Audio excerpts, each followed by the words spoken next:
ನಿನ್ನೆ ರಾತ್ರಿ ಬಿಜೆಪಿಯ ಮುಖಂಡ ಪ್ರವೀಣ್ ನೆಟ್ಟಾರು ಹತ್ಯೆಯ ಬಳಿಕ ಕರಾವಳಿಯಲ್ಲಿ ಈಗ ಸಾಕಷ್ಟು ಉದ್ವಿಗ್ನ ಪರಿಸ್ಥಿತಿ ಇದೆ. ಗದ್ದಲ ವಾತಾವರಣ ಇದೆ. ಕಾರ್ಯಾಚರಣೆ ನಡೀತಾ ಇದೆ. ಶೀಘ್ರವೇ ಬಂಧಿಸ್ತೀವಿ, ಯಾರು ಆವೇಶಗೊಳ್ಳಬೇಡಿ ಅಂತ ಹೇಳಿ ಸಿಎಂ ಮನವಿಯನ್ನ ಮಾಡಿಕೊಂಡಿದ್ದಾರೆ. ಈಗ ಸಿಎಂ ಈಗಾಗಲೇ ಇದೇ ಒಂದು ಪ್ರಕರಣಕ್ಕೆ ಸಂಬಂಧಪಟ್ಟ ಹಾಗೆ ತನಿಖೆಯನ್ನ ಮಾಡ್ತಾ ಇದ್ದೀವಿ ಅನ್ನುವಂತ ಹೇಳಿಕೆಯನ್ನ ಕೊಟ್ಟಿದ್ದಾರೆ. ಬಟ್ ಯಾರು ಆವೇಶಗೊಳ್ಳಬೇಡಿ ಅನ್ನುವಂತಹ ಒಂದು ಕಿವಿ ಮಾತನ್ನು ಕೂಡ ಹೇಳಿದ್ದಾರೆ. ಕೃತ್ಯದ ಹಿಂದೆ ಯಾರೇ ಇದ್ರೂ ಬಂಧಿಸ್ತೇವೆ, ಆವೇಶಕ್ಕೆ ಯಾರು ಒಳಗಾಗಬಾರ್ದು, ಶಾಂತಿ ಕಾಪಾಡಬೇಕು ಅಂತ ಹೇಳಿ ಸಿಎಂ ಮನವಿಯನ್ನ ಮಾಡಿಕೊಂಡಿದ್ದಾರೆ.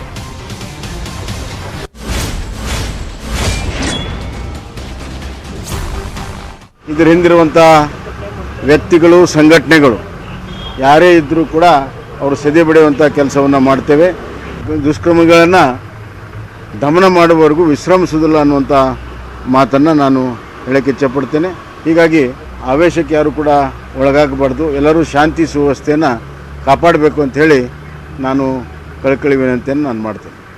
ಮತ್ತು ಈ ಸಂದರ್ಭದಲ್ಲಿ ಪ್ರಚೋದನಕಾರಿ ಹೇಳಿಕೆಯನ್ನು ಕೊಡದೆ ಈ ತನಿಖೆಗೆ ಎಲ್ಲರೂ ಕೂಡ ಸಹಕಾರ ಮಾಡಬೇಕಂತ ನಾನು ಕೇಳ್ಕೊಳ್ತೇನೆ. ಮೊನ್ನೆ DG ಅವರು ನಮ್ಮೆಲ್ಲರಿಗೂ ಕೂಡ ವಿವರಿಸಿದ್ದಾರೆ. ಹಾಗಾಗಿ ಶಾಂತಿ ಸುವ್ಯವಸ್ಥೆ ಕಾಪಾಡುವಂಥದ್ದು ಒಂದು ಕಡೆ, ಇನ್ನೊಂದು ಕಡೆ ಅಪರಾಧಿಗಳನ್ನು ಹಿಡಿಯುವಂಥದ್ದು ಇನ್ನೊಂದು ಕಡೆ ಸರ್ಚ್ ಮಾಡ್ತಾ ಇದ್ದಾರೆ. ಕೇರಳಕ್ಕೆ ಕೂಡ ಬ್ಯಾಚ್ ಹೋಗಿದೆ. ಈ ರೀತಿ ತುರ್ತಾಗಿ ಕ್ರಮವನ್ನು ಪೊಲೀಸರು ತಗೊಂಡಿದ್ದಾರೆ. ಸುಮಾರು ಒಂದು 10 ಜನ ಆಗಷ್ಟು ವಶಕ್ಕೆ ಪಡೆದಿದ್ದಾರೆ. ನಮ್ಮ ಕಾರ್ಯಕರ್ತರನ್ನ, ನಮ್ಮ ಸಂಘಟನೆಗಳನ್ನ ಉಳಿಸೋಕ್ಕಾಗ್ತಲ್ಲ ಅಂತೇಳಿ ಬೇಸರ. ಜನ ಕೊಟ್ಟಿರೋ ಅಧಿಕಾರ, ಕಾರ್ಯಕರ್ತರು ಕೊಟ್ಟಿರೋ ಅಧಿಕಾರ, ನಮ್ಮ ಸಂಘಟನೆ ಪಕ್ಷ ನನಗೆ B ಫಾರ್ಮ್ ಕೊಟ್ಟಿದೆ. ಹಾಗಾಗಿ ಈ ಅಧಿಕಾರ ಪಕ್ಷನೂ ಕೊಟ್ಟಿದೆ, ಜನನೂ ಕೊಟ್ಟಿದ್ರೆ ಅಧಿಕಾರಕ್ಕೋಸ್ಕರ ನಾನು ಅಂದ್ಕೊಳ್ಳಲ್ಲ. ನಮ್ಮ ಏನು ಸಂಘಟನೆಗಳು, ನಮ್ಮ ಕಾರ್ಯಕರ್ತರು ರಕ್ಷಣೆ ಮಾಡಬೇಕು. ನಾನು ಯಾವುದೆಲ್ಲ ಮುಖ್ಯಮಂತ್ರಿಗಳ ಹತ್ರ ಭೇಟಿ ಮಾಡಿ ಇದನ್ನು ಬೇರು ಸಹಿತ ಕಿತ್ತು ಹಾಕೋದು ಹೇಗೆ ಅನ್ನೋದ್ರ ಬಗ್ಗೆ ಸ್ವಲ್ಪ ಗಂಭೀರವಾಗಿ ಆಲೋಚಿಸಬೇಕಾಗಿದೆ. ಇಲ್ಲದೇ ಇದ್ದರೆ ನಿನ್ನೆ ಹರ್ಷ, ಮೊನ್ನೆ ಚಂದ್ರು, ಇವತ್ತು ಪ್ರವೀಣು, ನಾಳೆ ಮತ್ತೆ ಯಾರೋ ಅನ್ನುವಂಥ ಪರಿಸ್ಥಿತಿ ಬರುತ್ತೆ. ವ್ಯವಸ್ಥೆಯನ್ನು ಜೆಹಾದ್ ವಿರುದ್ಧ ಹೋರಾಟ ಮಾಡೋದಕ್ಕೆ ಇದನ್ನು ನಾನು ಅತ್ಯಂತ ತೀವ್ರವಾಗಿ ಖಂಡಿಸ್ತೇನೆ. ಮತೀಯ ಶಕ್ತಿಗಳು, ಮತಾಂಧರು ಈ ರೀತಿ ತಲೆ ಎತ್ತಲಿಕ್ಕೆ ಕೊಡಬಾರ್ದು. ಅದಕ್ಕೆ ಕಟ್ಟುನಿಟ್ಟಿನ ಕ್ರಮವನ್ನು ಸರ್ಕಾರ ಕೈಗೊಳ್ಳಬೇಕು. ಇದರಲ್ಲಿ ಯಾರು ಭಾಗಿಯಾಗಿದ್ದಾರೆ ಅವರನ್ನು ತೀವ್ರತರವಾಗಿ ಪತ್ತೆ ಹಚ್ಚಿ ಅವ್ರನ್ನ ಶಿಕ್ಷೆಗೆ ಗುರಿಪಡಿಸಬೇಕು. ಯಾವುದೇ ತಪ್ಪಿಲ್ಲದಂತಹ ಹಿಂದುತ್ವವಾದಿಗಳನ್ನ ಕೆಲವು ಮುಸಲ್ಮಾನ್ ಗೂಂಡಾಗಳು ಕಗ್ಗೊಲೆ ಮಾಡ್ತಾ ಇರೋದು, ಅವ್ರ ಮೇಲೆ ಹಲ್ಲೆ ಮಾಡೋದು, ಇದು ನಡೀತಾ ಇದೆ ಕರ್ನಾಟಕ ರಾಜ್ಯದಲ್ಲಿ. ಹಲ್ಲೆ, ಕೊಲೆಗಳನ್ನ ನಾನು ಉಗ್ರವಾಗಿ ಖಂಡನೆ ಮಾಡ್ತೇನೆ. ಮುಗಿಸ್ಬೇಕಂತೇಳಿ ಕೆಲವೊಂದು ಟ್ರಿಕ್ ಯೂಸ್ ಮಾಡಿ ಹೊಡೆದಾರಂತ ಮಾಧ್ಯಮದಲ್ಲಿ ಕೇಳಿದ್ವಿ. ಇಷ್ಟಾದ್ರೂ ನಾವು ಎಚ್ಚೆತ್ತುಗಳಂದ್ರೆ ಯಾವಾಗ ಎಚ್ಚೆತ್ತಿದ್ವಿ? ಆ ಪೊಲೀಸ್ ಡಿಪಾರ್ಟ್ಮೆಂಟಿಗೆ ನಾವು ಸ್ವಲ್ಪ ಫ್ರೀ ಬಿಟ್ಬಿಡಮ್ರ, ಅವರೆಲ್ಲ ಅವ್ರ ಕೆಲಸ ಅವ್ರು. ರಾಜಕಾರಣಿಗಳ ಮಕ್ಕಳುಗಳು ಸಾವಾಗಲ್ಲ, ಇಲ್ಲಿ ಶ್ರೀಮಂತರ ಮಕ್ಕಳು ಸಾವಾಗೋದಿಲ್ಲ, ಮೇಲುವರ್ಗದ ಜನರ ಸಾವುಗಳು ಆಗಲ್ಲ. ಇಲ್ಲಿ ಅಮಾಯಕರು ಇದರಲ್ಲಿ ಬಲಿಯಾಗ್ತಕ್ಕಂಥದ್ದನ್ನು ನಾವು ಕಾಣ್ತಾ ಇದ್ದೇವೆ. ಕೊಲೆ ಆಗಿರ್ತಕ್ಕಂಥದ್ದು ಹಿಂದೂ ಕಾರ್ಯಕರ್ತ ಇರ್ಬೋದು, ಯಾರೇ ಇರ್ಬೋದು, ತಪ್ಪೇ. ಅದನ್ನು ಕಠಿಣವಾಗಿ ಕ್ರಮ ತಗೋಬೇಕು. ಆದಷ್ಟು ಬೇಗ ಯಾರು ಕೊಲೆ ಮಾಡಿದಾರೆ ಅವ್ರನ್ನ ಬಂಧಿಸುವಂತಕ್ಕಂಥದ್ದು ಮಾಡಬೇಕು. ಸರ್ಕಾರ ವಿಫಲನೇ. ಇತ್ತೀಚೆಗೆ ನಡೀತಾ ಇರುವಂಥ ಈಗ ಹರ್ಷನ ಕೊಲೆಯ ಹಿನ್ನೆಲೆಯಲ್ಲಿ ಜೈಲಿನಲ್ಲಿ ನಡೆದಂಥ ಅದು ಏನು ತೋರಿಸುತ್ತೆ? ಇದು ವಿಫಲನೇ. ಆ ವ್ಯಕ್ತಿಗಳ ಕೊನೆಯವರೆಗೆ ಶಿಕ್ಷೆ ಆಗುವವರೆಗೆ ಫಾಲೋ ಅಪ್ ಮಾಡ್ತಾ ಇರಬೇಕಾಗುತ್ತೆ. ಪೊಲೀಸ್ ಅಧಿಕಾರಿಗಳು ವಕಾಲತ್ತು ವಹಿಸ್ತಾ ಇದ್ದಾರೆ ಅನ್ನುವಂತಹ ಅನುಮಾನ ನಮಗೆ ಕಾಡ್ತಾ ಇದೆ. ಈ ಅನುಮಾನ ಹುಸಿಯಾಗಬೇಕಾದ್ರೆ ಹಿಂದೂ ವಿರೋಧಿ ಶಕ್ತಿಗಳನ್ನ ಮಟ್ಟ ಹಾಕಬೇಕು, ಕೊಲೆಗಡಕರನ್ನ ಹೆಡೆಮುರಿ ಕಟ್ಟಬೇಕು ಅಂತ ನಾನು ಆಗ್ರಹ ಮಾಡ್ತಾ ಇದ್ದೇನೆ. ಸೊ ಹಾಗಾದ್ರೆ ಎಚ್ಚೆತ್ತುಕೊಳ್ಳೋದು ಯಾವಾಗ? ಈಗಾಗಲೇ ರಾಜಕಾರಣಿಗಳು ಒಬ್ಬೊಬ್ಬರು ಒಂದೊಂದು ರೀತಿಯ ಹೇಳಿಕೆಯನ್ನ ನಾವು ಗಮನಿಸಿದ್ವಿ. ಬಿಜೆಪಿಗೆ ಇದು ಮುಜುಗರವನ್ನ ತಂದಂತಹ ಪ್ರಕರಣ ಆಗಿದೆ. ಹರ್ಷ ಕೊಲೆ ಆದಂತಹ ಸಂದರ್ಭದಲ್ಲೇ ಎಚ್ಚೆತ್ತುಕೊಳ್ಬೇಕಾಗಿತ್ತು ಬಿಜೆಪಿ, ಇಂಟೆಲಿಜೆನ್ಸ್ ಎಚ್ಚೆತ್ತುಕೊಳ್ಬೇಕಾಗಿತ್ತು. ಆದ್ರೆ ಫೇಲ್ಯೂರ್ ಆಯ್ತಾ ಹಾಗಾದ್ರೆ ಅನ್ನುವಂತಹ ಪ್ರಶ್ನೆಯನ್ನ ಹುಟ್ಟು ಹಾಕಿದೆ. ಯಾವಾಗ ಎಚ್ಚೆತ್ತುಕೊಳ್ತಾರೆ?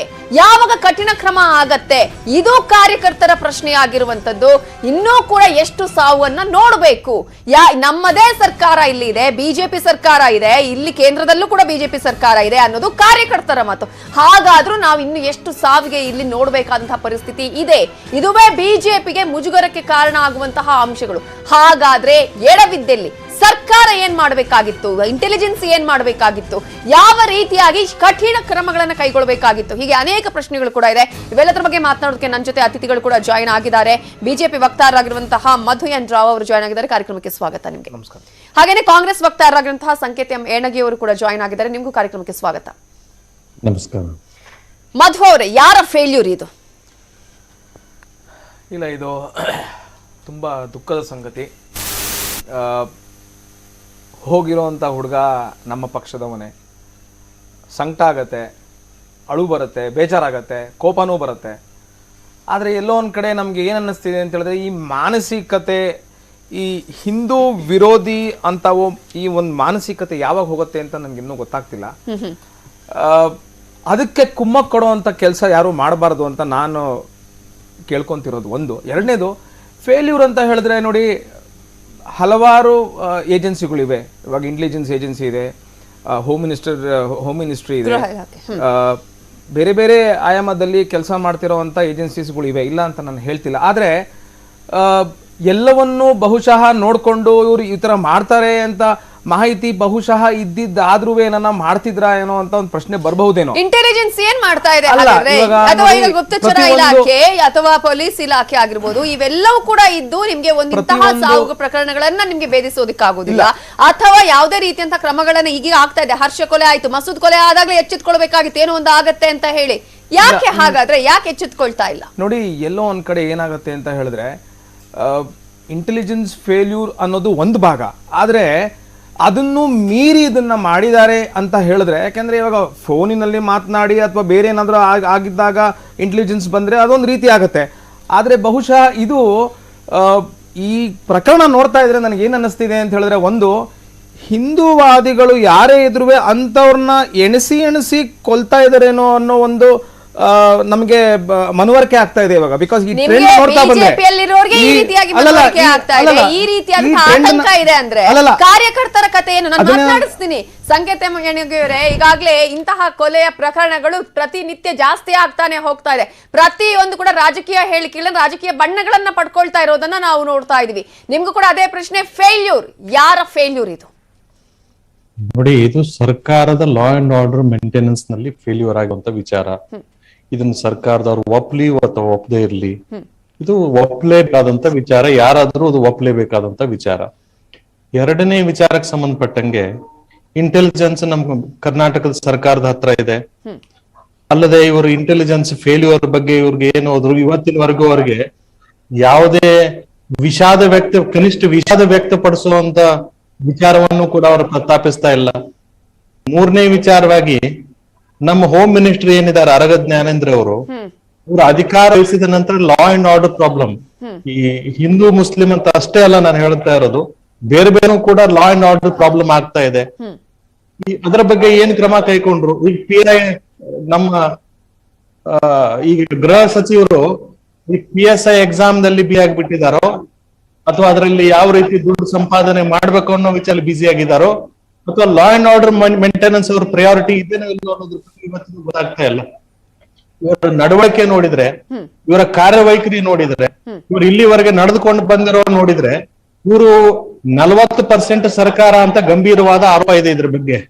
ಇವರು ಲಾ ಅಂಡ್ ಆರ್ಡರ್ ಪ್ರಾಬ್ಲಮ್ ಬಗ್ಗೆ ಕಾನ್ಸಂಟ್ರೇಟ್ ಮಾಡೋದು ಬಿಟ್ಟು ಅದನ್ನ ಯಾವುದೇ ಶಕ್ತಿಗಳಾಗಿರ್ಲಿ, ಅದು ದೇಶ ವಿರೋಧಿ ಶಕ್ತಿ ಆಗಿರ್ಬೋದು, ಸಮಾಜ ವಿರೋಧ ಶಕ್ತಿ ಆಗಿರಬಹುದು, ಅಥವಾ ಶಾಂತಿ ವಿರೋಧ ಶಕ್ತಿ ಆಗಿರ್ಬೋದು, ಅದು ಹಿಂದೂ ಮುಸ್ಲಿಂ ಅಂತ ನಾನು ಹೇಳ್ತಾ ಇಲ್ಲ, ಯಾವುದೇ ಶಕ್ತಿ ಆಗಿರ್ಲಿ, ಅದನ್ನ ಮೊಟಕುಗೊಳಿಸಿ ಅದನ್ನ ದಮನ ಮಾಡುವಂತ ಎಲ್ಲರ ಸಹಕಾರ ಅಂತೂ ಇದ್ದೇ ಇದೆ ಅನ್ನುವಂಥದ್ದು ಅಲ್ವಾ? ಅಲ್ಲ, ನನಗೆ ಕೇಳ್ತಾ ಇಲ್ಲ, ಏನೋ ಬ್ಯಾಕ್ ಗ್ರೌಂಡ್ ವಾಯ್ಸ್ ಏನೋ ಬೇರೆ ಹೇಳ್ತಾ ಇದೆ, ನನಗೇನು ಕೇಳ್ತಾ ಇಲ್ಲ. ಸಂಕೇತ್ ಅವ್ರ, ಈಗ ಯಾವುದೇ ಇಂತಹ ದುಷ್ಟ ಶಕ್ತಿಗಳ ವಿರುದ್ಧ ಕ್ರಮವನ್ನ ಕೈಗೊಳ್ಳಬೇಕು ಸರ್ಕಾರ. ಬ್ಯಾಕ್ ಗ್ರೌಂಡ್ ವಾಯ್ಸ್ ಏನೋ ಬೇರೆ ಹೇಳ್ತಾ ಇದೆ. ಸಂಕೇತ್ ಅವರ ಮಾತನಾಡಿಸ್ತೀನಿ, ನನಗೇನ್ ಅನಿಸ್ತಿದೆ ಅಂದ್ರೆ, ನೋಡಿ, ಮೂಲಭೂತವಾಗಿ ನಾವು ಇದನ್ನು ಯೋಚನೆ ಮಾಡ್ಬೇಕಾಗತ್ತೆ. ಯಾವಾಗ ಕಾಂಗ್ರೆಸ್ನವರು, ಯಾಕೆಂದ್ರೆ ಇದು ಪಕ್ಷದ ಬಗ್ಗೆ ಮಾತಾಡಬೇಕು ಅಂತ ಹೇಳಿದ್ರೆ, ಸಿದ್ದರಾಮಯ್ಯನವರಾಗ್ಲಿ ಅಥವಾ ಬೇರೆ ಯಾರೇ ಕಾಂಗ್ರೆಸ್ ಒಬ್ರು ಲೀಡರ್ಸ್ ಆಗ್ಲಿ, ಇವಾಗ ನೋಡಿ ಹುಬ್ಳಿಲಿ ಆ ಗಲಾಟೆ ಆಯ್ತು, ಆ ಗಲಭೆ ಆದಾಗ ಅವ್ರು ಏನ್ ಹೇಳಿದ್ರು? ಅಮಾಯಕರು ಅಂತ ಹೇಳಿದ್ರು. ಈ ತರಹದ ಒಂದು ನೀತಿಗಳನ್ನ ಉಪಯೋಗಿಸಿ ಅಥವಾ ಅವ್ರಿಗೆ ಕುಮ್ಮಕ್ಕು ಕೊಡೋ ಹಾಗೆ ಮಾಡಿದ್ರೆ ತಲವಾರು ತಗೊಂಡ್ತಾರೆ, ಬಾಂಬು ಇಡ್ತಾರೆ. ಅವ್ರು ಹೇಳ್ತಾರಲ್ಲ, ಆಯ್ತು ಬ್ಯಾನ್ ಮಾಡಿ ಅಲ್ಲ ನಿಷೇಧ ಬ್ಯಾನ್ ಮಾಡಿ ಅಲ್ಲಲ್ಲ, ಅಂತ ಹೇಳಿದ್ರಲ್ಲ. ನೋಡಿ ಒಂದು ಕಾನೂನಾತ್ಮಕವಾಗಿ ಏನ್ ನಾವು ಡಿಸಿಷನ್ ತಗೋಬೇಕು ಅನ್ನೋದು ಅದೊಂದು ಭಾಗ, ಇನ್ನೊಂದು ಭಾಗ ಪೊಲಿಟಿಕಲ್ ಆಗಿ ಏನ್ ಡಿಸಿಷನ್ ತಗೋಬೇಕು ಅನ್ನೋದು ಅದೊಂದು ಭಾಗ. ಯಾಕೆ ಪೊಲಿಟಿಕಲ್ ಆಗಿ ಇವ್ರಿಗೆ ಒಂದು ರೆಸ್ಪಾನ್ಸಿಬಿಲಿಟಿ ಅಂತ ಇಲ್ವ ಇವ್ರಿಗೆ? ಯಾಕೆ ಇವರೆಲ್ಲ ಈ ತರ ಮಾತನಾಡ್ತಾರ ಹಾಕಿದ್ರೆ ಇವ್ರು ಯಾಕೆ ಹೇಳಬೇಕು ಈ ತರ ಒಂದು ಎಲ್ಲ ಅಮಾಯಕರು ಅಂತ ಇವ್ರು ಹೇಳ್ತಾ ಬಂದ್ರೆ ಸಾಮಾನ್ಯವಾಗಿ ಸಹಜವಾಗಿ ಎಲ್ಲರಿಗೂ ಕುಮ್ಮಕ್ ಕೊಟ್ಟಂಗೆ ಅಲ್ವಾ ಇದಕ್ಕೆ? ಈ ತರದ ಒಂದು ಮನೋಭಾವನೆಯನ್ನು ಕಡಿಮೆ ಮಾಡಬೇಕು ಕಾಂಗ್ರೆಸ್ನವರು. ಆಮೇಲೆ ಇನ್ನೂ ಒಂದು ಹೇಳ್ತೀನಿ, ಇಂಟೆಲಿಜೆನ್ಸ್ ಫೇಲ್ಯೂರ್ ಅಥವಾ ಕಾನೂನು ಸರಿಗಿಲ್ಲ ಅಥವಾ ಕಾನೂನಾತ್ಮಕವಾಗಿ ನೀವೇನು ಮಾಡ್ತಾ ಇಲ್ಲ. ಮಾತನಾಡಿಸ್ತೀನಿ ಮಧು ಅವರೇ, ಈಗ ಅವರ ಪತ್ನಿ ವಿನೂತ ಮಾತಾಡ್ತಾರೆ. ಎಷ್ಟೋ ಜನ ಅವರು ಖುಷಿಯಿಂದನೂ ಹೇಳಿದ್ದಾರೆ, ಅಸೂಯೆಯಿಂದನೂ ಹೇಳಿರ್ಬೋದು, ಅದು ನನಗೆ ಗೊತ್ತಿಲ್ಲ. ಆದ್ರೆ ಅವರು ಯಾರಿಗೂ ಏನು ಕೇಡು ಬಯಸುವ ಮನುಷ್ಯ ಅಲ್ಲ. ಎಲ್ಲ ಜನರಿಗೂ ಒಳ್ಳೇದಾಗಬೇಕು ಅಂತಾನೆ ಹೋಗ್ತಾ ಇದ್ರು. ಯಾರು ರಾತ್ರಿ ಹಗಲು ಕಷ್ಟದಲ್ಲಿದ್ದಾರೆ ಅಂತ ಹೇಳಿ ಯಾರಾದರೂ ಕಾಲ್ ಮಾಡಿದ್ರು ಅವರು ಆಗ ಇಲ್ಲಿಂದ ಓಡ್ತಿದ್ರು. ನಾನು ಬೇಡ ನೀವು ಹೋಗಬೇಡಿ ಅಂತ ಹೇಳಿದ್ರು, ಕೇಳದೆ ಓಡ್ದದ್ದು ಉಂಟು. ಎಷ್ಟೋ ಸಲ ಹಾಗೆ ಹೋಗಿದ್ದಾರೆ ಅವರು. ಯಾರಿಗೆ ಯಾವ ಕಷ್ಟ ಬಂದ್ರು ಅವರು ಯಾವ ಟೈಮ್ ಅಂತ ಇಲ್ಲ ಸೀದಾ ಹೋಗ್ತಾ ಇದ್ರು. ಮತ್ತೆ ಅವರನ್ನು ಯಾಕೆ ಕೊಲೆ ಮಾಡಿದ್ರು ಅಂತ ಹೇಳೋದು ನನಗೆ ಗೊತ್ತಿಲ್ಲ. ಅಂತ ತಪ್ಪ ಅವರೇನು ಮಾಡೋ ಮನುಷ್ಯ ಅಲ್ಲ. ಆ ಥರ ಏನು ಇವರು ಅವರಿಗೇನು ಮಾಡಿರ್ಲಿಕ್ಕಿಲ್ಲ. ನನಗೆ ಗೊತ್ತಿದ್ದ ಪ್ರಕಾರ ಅವರೇನು ಮಾಡುದಿಲ್ಲ ಹಾಗೆ. ಆದರೆ ಒಂದು ಬೆಳ್ಳಾರೆಯಲ್ಲಿ ಮೊನ್ನೆ ಆ ಕೊಲೆ ಆದ ನಂತರದಿಂದ ಸ್ವಲ್ಪ ಪೇಟೆಯಲ್ಲಿ ಜನ ಕಡಿಮೆ ಇದ್ರು ಅಂತೇಳಿ ಹೇಳ್ತಿದ್ರು, ಬೇರೆ ಎಲ್ಲಿ ಹೋಗುದು ಬೇಡ ಅಂತೇಳಿ. ನಾವು ನಮ್ಮ ಅಂಗಡಿ ಆಯಿತು, ನಾವು ಸೀದಾ ಈ ಕಡೆ ಮನೆ ಅಂಗಡಿ ಕೆಲಸ ಆಗಿ ಕ್ಲೋಸ್ ಮಾಡಿ ಸೀದಾ ಮನೆಗೆ ಬರ್ತಾ ಇದ್ದೆವು. ನಿನ್ನೆ ಪ್ರತಿದಿನ ನಾನು ಇರ್ತಿದ್ದೆ ಅವರ ಜೊತೆ, ಆದರೆ ನಿನ್ನೆ ನಾನು ಅವರ ಜೊತೆ ಇರಲಿಲ್ಲ. ನಾನು ನನ್ನ ಅಮ್ಮನ ಮನೆಗೆ ಹೋಗಿದ್ದೆ. ಆ ಟೈಮಲ್ಲಿ ಹೀಗೆ ಆಗಿದೆ. ನಾನಿದ್ರೆ ಎಲ್ಲಿಯಾದರೂ ಹೀಗೆ ಆಗ್ತಿರ್ಲಿಲ್ವೇನೋ ಅಂತ ಈಗ ನನಗೆ ಆಗ್ತಾ ಉಂಟು. ಇವರಿಗಾದಾಗೆ ಇನ್ಯಾರಿಗೂ ಆಗಬಾರ್ದು. ಅದಕ್ಕೆ ಬೇಕಾಗಿರುವ ಶಿಕ್ಷೆಯನ್ನು ಕಾನೂನಿನ ಮೂಲಕ ಕ್ರಮ ಕೈಗೊಂಡು ಅವರ ಕಾರ್ಯ ಮುಗಿಯುವ ಮುಂಚೆ ಯಾರವರನ್ನು ಹೀಗೆ ಮಾಡಿದ್ರು ಅವರನ್ನು ತಂದು ನಿಲ್ಲಿಸಬೇಕು. ಅವರಿಗೆ ಯಾವ ಶಿಕ್ಷೆ ಆಗಬೇಕೋ ಆ ಶಿಕ್ಷೆಯನ್ನು ನೀಡಿದರೆ ಸಾಕು. ಇನ್ಯಾರಿಗೂ ಈ ಥರ ಆಗುದು ಬೇಡ. ಬಿಜೆಪಿ ಸೇರಿದಂತೆ ಕೆಲವು ಸಾಮಾಜಿಕ ಚಟುವಟಿಕೆಯಲ್ಲಿ ತೊಡಗಿಸಿಕೊಂಡಿರೋದ್ರಿಂದ ಹೀಗೆ ಟಾರ್ಗೆಟ್ ಮಾಡಿದ್ದಾರೆ. ಆದರೆ ಅವರು ಬಿಜೆಪಿಯಲ್ಲಿ ಈಗಲ್ಲ, ನಾನು ಮದುವೆ ಆಗುವುದಕ್ಕಿಂತ ಮುಂಚೆನೂ ಅವರು ಬಿಜೆಪಿಯ ಕಾರ್ಯಕರ್ತನೆ. ಈಗ ನನ್ನನ್ನು ಮದುವೆ ಆದ ನಂತರದಿಂದ ಅವರಿಗೆ ಪಕ್ಷದ ಜವಾಬ್ದಾರಿ ಅಂತ ಹೇಳುದು ಬಂದಿತ್ತು. ಯುವ ಮೋರ್ಚಾದ ಜಿಲ್ಲಾ ಕಾರ್ಯಕಾರಿಣಿ ಮೆಂಬರ್ ಆಗಿದ್ರು ಅವರು. ಪಕ್ಷದ ಎಲ್ಲ ಚಟುವಟಿಕೆಲ್ಲ ಅವರಿದ್ದರು. ಆದರೆ ಪಕ್ಷದ ಒಳಗೆ ಎಲ್ಲರೂ ಅವರೊಟ್ಟಿಗೆ ಅನ್ಯೂನ್ಯತೆಯಿಂದನೇ ಇದ್ರು. ಯಾರು ಅವರಿಗೆ ಈ ಕೊಲೆ ಮಾಡುವ ಮಟ್ಟಿಗೆ ಯಾರು ಇರಲಿಲ್ಲ. ಏನೋ ಒಂದು ಸಣ್ಣ ತಪ್ಪಲ್ಲಿ ಏನಾದ್ರೂ ಆಗಿರ್ಬೋದು, ಆದರೆ ಈ ತರ ಮಾಡೋರು ಯಾರು ಇರಲಿಲ್ಲ.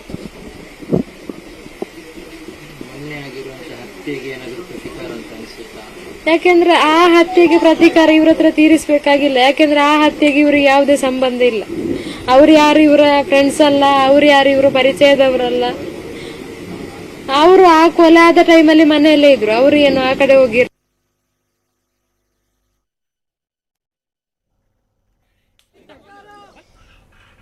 ಎಸ್, ಇದು ಅವರ ಪತ್ನಿ ನೂತನ ಅವರ ಮಾತು. ನನ್ನ ಗಂಡನನ್ನ ಕೊಲೆ ಮಾಡಿದ್ದು ಯಾಕಾಗಿ ಅನ್ನೋ ತಿಳಿತಾ ಇಲ್ಲ. ಯಾಕಂದ್ರೆ ಅಂತಹ ತಪ್ಪ ಯಾವುದು ಕೂಡ ಮಾಡಿಲ್ಲ ನನ್ನ ಗಂಡ. ಯಾರು ತಪ್ಪಿತಸ್ಥರಿದ್ದಾರೋ ಅವರಿಗೆ ಕಠಿಣ ಕ್ರಮ ಆಗ್ಲೇಬೇಕು, ಶಿಕ್ಷೆ ಆಗ್ಲೇಬೇಕು ಅಂತ ಆಗ್ರಹ ಮಾಡ್ತಿದ್ದಾರೆ. ಹಾಗಾದ್ರೆ ಇಂತಹ ಸರಣಿ ಹತ್ಯೆಗಳು ನಿಲ್ಲೋದು ಯಾವಾಗ ಅನ್ನುವಂತಹ ಪ್ರಶ್ನೆಗೆ ಪ್ರಶ್ನೆಯಾಗಿಯೇ ಉಳಿಯುತ್ತಾ, ಉತ್ತರ ಸಿಗುತ್ತಾ ಅನ್ನೋದು ಕೂಡ ಇನ್ನೂ ಕೂಡ ಪ್ರಶ್ನಾರ್ಥಕವಾಗಿ ಉಳಿದಿದೆ. ಯಾಕಂದ್ರೆ ಪ್ರತಿಯೊಬ್ಬ ಬಿಜೆಪಿ ಕಾರ್ಯಕರ್ತ ಈಗ ಆಕ್ರೋಶಗೊಂಡಿದ್ದಾನೆ. ಇಂತಹ ಸರ್ಕಾರದಲ್ಲಿ ನಮ್ಮವರ ಹತ್ಯೆ ಜಾಸ್ತಿ ಆಗ್ತಾ ಇದೆ ಅನ್ನುವಂತಹ ಆತಂಕ ಅವರಲ್ಲಿ ಕಾಣಿಸ್ತಾ ಇದೆ. ಹಾಗಾದ್ರೆ ಸರ್ಕಾರ ಏನ್ ಮಾಡಬೇಕಾಗಿತ್ತು, ಮುಂದೆ ಯಾವ ರೀತಿ ಕ್ರಮಗಳನ್ನ ಕೈಗೊಳ್ಳಬೇಕು, ಇದರ ಬಗ್ಗೆ ಚರ್ಚೆ ಮುಂದುವರಿಸ್ತೀನಿ ಬ್ರೇಕ್ ಆದ್ಮೇಲೆ. ಬೇಕಾದ್ಮೇಲೆ ಪ್ರವೀಣ್ ಹತ್ಯೆ ಬೆಚ್ಚಿದ ಬಿಜೆಪಿ ಚರ್ಚೆಯನ್ನ ಮುಂದುವರಿಸ್ತಾ ನಮ್ಮ ಜೊತೆ ಈಗ ಶಾಸಕರಾಗಿರುವಂತಹ ಯುಟಿ ಖಾದರ್ ಅವರು ಫೋನ್ ಸಂಪರ್ಕದಲ್ಲಿದ್ದಾರೆ. ನಮಸ್ತೆ ಸರ್. ನಮಸ್ತೆ ಸರ್. ಈಗ ಪ್ರತಿ ಬಾರಿ ಕೂಡ ಹತ್ಯೆಗೆ ಹತ್ಯೆ, ಪ್ರತಿಕಾರಕ್ಕೆ ಪ್ರತಿಕಾರ ಅನ್ನುವ ರೀತಿಯ ಆಗಿದೆ. ಸೆನ್ಸಿಟಿವ್ ಪ್ಲೇಸ್ ಕರಾವಳಿ ಭಾಗದಲ್ಲಿ ಎಚ್ಚೆತ್ತುಕೊಳ್ಳಬೇಕಾಗಿತ್ತು. ಒಂದೊಂದು ಘಟನೆಗಳು ಆಗ್ತಾ ಇದೆ. ಯಾವ ಕಾರಣಕ್ಕಾಗಿ ಈ ತರದ ಘಟನೆಗಳಿಗೆ ಮತ್ತೆ ಮತ್ತೆ ಕಾರಣ ಆಗ್ತಾ ಇದೆ ಅಂತ ಅನ್ಸುತ್ತೆ? ನೋಡಿ, ಕೋಮುವಾದಿಗಳ ಮತ್ತು ಮತಾಂಧರ ಕೈಯಲ್ಲಿ ಸರ್ಕಾರ ಈ ಸಮಾಜವನ್ನು ಕೊಟ್ಟು ಮೌನವಾಗಿ ಕೂತ್ಕೊಂಡಿದೆ. ಇವರು ಮಾಡಿದ್ದೇ ಆಟ. ಕಂಟ್ರೋಲ್ ಮಾಡುವಂತ ಪರಿಸ್ಥಿತಿಯಲ್ಲೇ ಇಲ್ಲ.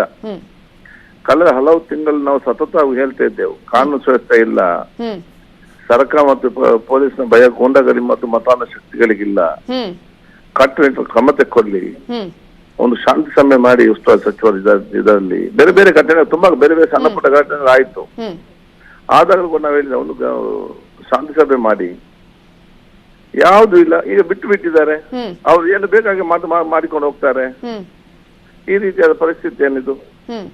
ಸರ್ಕಾರಕ್ಕೆ ಇಂಟೆಲಿಜೆನ್ಸ್ ಇಲ್ವಾ? ಮೊನ್ನೆ ನೋಡಿ, ಬೆಲ್ಲಾರ್ ಎಂಬುದು ಸಣ್ಣ ಒಂದು ಊರು, ಅಲ್ಲಿ 800 ಮನೆಗಳಿರುವುದು. ಆ ಸಣ್ಣ ಊರಿನಲ್ಲಿ ಒಂದು ವಾರದಲ್ಲಿ 2 ಯುವಕರು ತೀರಿ ಹೋಗ್ತಾರೆ ಅಂತ ಹೇಳಿದ್ರೆ ಅದಕ್ಕೆ ಸರ್ಕಾರ ಜವಾಬ್ದಾರಿ ಅಲ್ವಾ? ಸುಮ್ಮನೆ ಎಚ್ಚೆತ್ಕೊಳ್ಬೇಕಾಗಿತ್ತು. ಆಗ್ಲೇ ಏನೋ ಒಂದೀಗ ಗಾಂಜಾ ವಿಚಾರನೆ ಬರ್ತಾ ಇದೆ, ಅಲ್ಲಿ ಗಾಂಜಾ ವ್ಯವಹಾರಕ್ಕೆ ಸಂಬಂಧಪಟ್ಟ ಹಾಗೆ ಆಯ್ತು, ಆ ನಂತರ ಇದು ಪ್ರತೀಕಾರ. ಎಚ್ಚೆತ್ಕೊಳ್ಬೇಕಾಗಿತ್ತಲ್ವಾ? ಅಟ್ಲೀಸ್ಟ್ ಏನ್ ಆಗ್ತಾ ಇದೆ ಅನ್ನೋ ನೋಡ್ಬೇಕಾಗಿತ್ತಲ್ವಾ? ಖಂಡಿತ ಸರ್ಕಾರ ಇದನ್ನು ಎಚ್ಚೆತ್ತುಕೊಂಡು ನೋಡಿಕೊಂಡು ಮುಂಜಾಗ್ರತೆ ವಹಿಸ್ಕೊಳ್ಬೇಕಿತ್ತು. ಯಾವುದು ಕೂಡ ಆಗ್ಲಿಲ್ಲ. ಅದಕ್ಕೆ ನೀವು ಈ ಪರಿಸ್ಥಿತಿ ಅದು ಒಂದು ಮೆಟ್ಟಿದೆ. ಯಾಕಂದ್ರೆ ಇಲ್ಲಿ ಕರಾವಳಿ ಪ್ರದೇಶದಲ್ಲಿ 90 ಜನ ಸವಾರದಿಂದ ಗಲಾಟೆ ಕೆಲಸ ಮಾಡುದಿಲ್ಲ. ಈ 10 ಜನ ಮಾಡುವ ತಪ್ಪನ್ನು ಕಟ್ಟುನಿಟ್ಟಾಗಿ ಇವತ್ತು ಎದುರಿಸಿ ಕಠಿಣವಾದ ಕ್ರಮ ಇಲ್ಲದಿದ್ದಲ್ಲಿ ಇಡೀ ಕರಾವಳಿಗೆ ಇವತ್ತು ಕಪ್ಪು ಚುಕ್ಕೆ ಬರ್ತಾ ಇದೆ. ನಿನ್ನೆ ಹೋಟೆಲ್ಗೆ ಹೋಗಿ ಗಲಾಟೆ ಮಾಡ್ತಾರೆ, ಮೊನ್ನೆ ಅಲ್ಲಿ ಇನ್ನೊಂದು ಗಲಾಟೆ ಮಾಡ್ತಾರೆ, ಇನ್ನೊಬ್ಬ ಒಂದೊಂದು ಸ್ಟೇಟ್ಮೆಂಟ್ ಕೊಡ್ತೀವಿ, ಅದಕ್ಕೆ ಕಡಿವಾಣ ಹಾಕ್ಲೇಬೇಕಲ್ಲ. ಪ್ರತಿ ಒಂದು ವಿಚಾರದಲ್ಲೂ ಕಡಿವಾಣ ಹಾಕ್ಬೇಕು ಅಂತ. ಹೌದು, ಇದರಲ್ಲಿ ಸರ್ಕಾರ ನಿರ್ಲಕ್ಷ್ಯ ವಹಿಸುವುದೇ ಪ್ರಮುಖವಾದ ಕಾರಣ ಅಂತ ಹೇಳಲಿಕ್ಕೆ ಬಯಸ್ತೇನೆ. ಈಗ ಈ ಹಿಂದೆ ಕೂಡ ನಾವು ನೋಡಿದ್ವಿ ಯಾವ್ಯಾವ ರೀತಿಯ ಘಟನೆ ಆಯ್ತು ಅಂತ. ಜನ ಏನ್ ಅನ್ಕೊಂಡಿದ್ದಾರೆ, ಈಗ ಹಿಂದೂ ಕಾರ್ಯಕರ್ತರಿಗೆ ಇದ್ದಂತಹ ಭರವಸೆ ಏನು, ಅಟ್ಲೀಸ್ಟ್ ಈಗ ಕೇಂದ್ರದಲ್ಲಿ ರಾಜ್ಯದಲ್ಲಿ ಬಿಜೆಪಿ ಸರ್ಕಾರ ಇದೆ ಅನ್ನುವಂಥದ್ದು. ಈಗ ಕಾಂಗ್ರೆಸ್ ಇದ್ದಾಗ ಅದಕ್ಕೊಂದಷ್ಟು ದೂರುಗಳನ್ನ ಕೇಳಿ ಬರ್ತಾ ಇತ್ತು, ಬಿಜೆಪಿ ಅವರು ಸಾಕಷ್ಟು ಆರೋಪಗಳನ್ನ ಮಾಡಿದ್ರು. ಬಟ್ ಈಗ ಇವರದ್ದೇ ಸರ್ಕಾರದಲ್ಲಿ ಏನಾಗ್ತಾ ಇದೆ? ಬಿಜೆಪಿ ಸರ್ಕಾರದಲ್ಲಿ ಯಾರಿಗೂ ಕೂಡ ರಕ್ಷಣೆ ಆಗಿದೆ, ಯಾವ ವರ್ಗದವರಿಗಿಲ್ಲ, ಯಾವ ಧರ್ಮದವರಿಗೂ ಕೂಡ ಇಲ್ಲ. ಯಾಕೆ ನೋಡಿ, ಹೋಟೆಲ್ಗೆ ಹೋಗಿ ಗಲಾಟೆ, ಹೋಟೆಲ್ಗೆ ಬಿಸ್ನೆಸ್ ಮಾಡಬೇಡ, ಅಲ್ಲಿ ಹೋಗಿ ಗಲಾಟೆ ಮಾಡ್ತಾರೆ. ನೈತಿಕ ಪೊಲೀಸ್ಗಿರಿ ಆಗುತ್ತೆ, ಇನ್ನೊಂದ್ ಕಡೆ ಮತ್ತೊಂದು ಕೊಲೆ ಪ್ರಕರಣ ಆಗುತ್ತೆ, ಇನ್ನೊಂದ್ ಕಡೆ ಗಲಾಟೆ ಆಗುತ್ತೆ, ಬೇರೆ ಬೇರೆ ರೀತಿಯ ಪ್ರಕರಣಗಳು ಬೇರೆ ಬೇರೆ ಬಣ್ಣಗಳನ್ನ ಪಡ್ಕೊಳ್ಳುತ್ತೆ. ಇದರ ಬಗ್ಗೆ ಯಾವುದು ಕೂಡ ತನಿಖೆ ನಡೆಸಿಕೊಂಡು ಶಿಕ್ಷೆ ಒದಗಿಸುವಂತ ಸರ್ಕಾರ ಮಾಡುತ್ತಾ ಇರುವುದೇ ಇಷ್ಟೊಂದು ಪರಿಸ್ಥಿತಿಗೆ ಬಂದು ನಿಂತದ್ದು ಪರಿಸ್ಥಿತಿ ಆಗಿದೆ. ಯಾರು ಇಲ್ಲ, ಕ್ಯಾರೆ ಮಾಡುದಿಲ್ಲ, ಯಾರು ಬೇಕಾದ್ರೆ ಆಗ್ಲಿ ಕ್ಯಾರೆ ಮಾಡೋದಿಲ್ಲ ಅಂತ ಹೇಳಿದ್ರೆ, ಮತಾಂಧ ಶಕ್ತಿಗಳು ಇಂತಹ ಕೋಮುಗೆ ಸಂಬಂಧಪಟ್ಟಂತಹ ಶಕ್ತಿಗಳ ವಿರುದ್ಧ ಒಂದ್ ಕಡೆ ಕಠಿಣ ಕ್ರಮ ಆಗಬೇಕು ಅನ್ನುವಂಥದ್ದು. ಕಾಂಗ್ರೆಸ್ ಅದಕ್ಕೆ ಸಪೋರ್ಟ್ ಅನ್ನ ನೀಡತ್ತಾ ಹೇಗೆ ಅಂತ? ಯಾಕಂದ್ರೆ ಇವರೇ ಕುಮ್ಮಕ್ಕು ಕೊಡ್ತಾ ಇದ್ದಾರೆ ಅನ್ನೋದು ಬಿಜೆಪಿ ಅವರ ಆರೋಪ. ಇವರೇ ಕುಮ್ಮಕ್ಕಿನಿಂದ ಇಂತಹ ಘಟನೆಗಳಾಗ್ತಾ ಇದೆ. ಅದೇ ನಾವು ನೋಡಿ, ಬಿಜೆಪಿ ಅವರಿಗೆ ಇಷ್ಟು ವರ್ಷ ಕೂಡ ಇವತ್ತು ಸಾವಿನಲ್ಲಿ ರಾಜ್ಯಕ್ಕೆ ಮಾಡಿಕೊಂಡೇ ಬಂದವರು. ನಾವು ಇವತ್ತು ಯಾವಾಗ ರಾಜ್ಯಕ್ಕೆ ಈಗ ವಿಚಾರ ಏನಾಗಿದೆ, ಅಲ್ಲೊಬ್ಬ ಯುವಕನ ಹತ್ಯೆ ಆಗಿದೆ, ಅದರ ಬೆನ್ನಿಂದ ಬಿದ್ದು ಯಾರಂತ ನೋಡಿ ಸೌಹಾರ್ದಗಾತ ಈ ರೀತಿ ಹೋಗೋ ಬದಲು ಇವರು ಕೂತ್ಕೊಂಡು ರಾಜ್ಯಕ್ಕೆ ಮಾತಾಡಿದ್ರೆ ಆಗ್ತದೆ, ಅವ್ರ ಸಪೋರ್ಟ್ ಇವ್ರ ಸಪೋರ್ಟ್ ಅಂತ. ಇವರು ಅಧಿಕಾರ ಯಾಕೆ ನಡೆಸ್ತಾರೆ? ಇವರು ಅಧಿಕಾರ ನಡೆಸುತ್ತೆ ಬೇರೆ ತೋರಿಸ್ಲಿಕ್ಕ? ಇವರಿಗೆ ಜವಾಬ್ದಾರಿ ಇಲ್ವಾ? ಯಾರಿದ್ರು ಕೂಡ ಇದನ್ನ ಪತ್ತೆ ಹಚ್ಚಿಕೊಂಡು ತಗೊಳ್ಳಲಿ, ಯಾರು ಕುಮ್ಮಕ್ ಕೊಟ್ಟಿದ್ದು ಅವ್ರನ್ನು ಕೂಡ ಬಂಧಿಸ್ಲಿ. ಯಾರು ಬೇಡ ಇರ್ತಾರೆ? ಇವರ ಕೆಲಸ ಮಾಡ್ಬೇಕಲ್ಲ. ಇವರ ಕೆಲಸ ಮಾಡದೆ ರಾಜಕೀಯವಾಗಿ ಬೇರೆಯವನ್ನ ಯಾಕೆ ದೋಷಾರೋಪ ಮಾಡಬೇಕು? Thank you so much UT Khader ಅವರೇ, ನ್ಯೂಸ್ 18 ಜೊತೆ ಮಾತನಾಡಿದಕ್ಕಾಗಿ. ಸಾವು ಅನ್ನೋದು ಯಾರ ಜೀವ ಹೋದ್ರೂ ಕೂಡ ಅದು ಸಾವೇ. ಆ ಪಕ್ಷ ಈ ಪಕ್ಷ ಅಥವಾ ಯಾವುದೇ ರೀತಿಯಾದಂತಹ ಧರ್ಮ ಜಾತಿ ಧರ್ಮದ ಬಣ್ಣ ಇಲ್ಲ ಇದಕ್ಕೆ.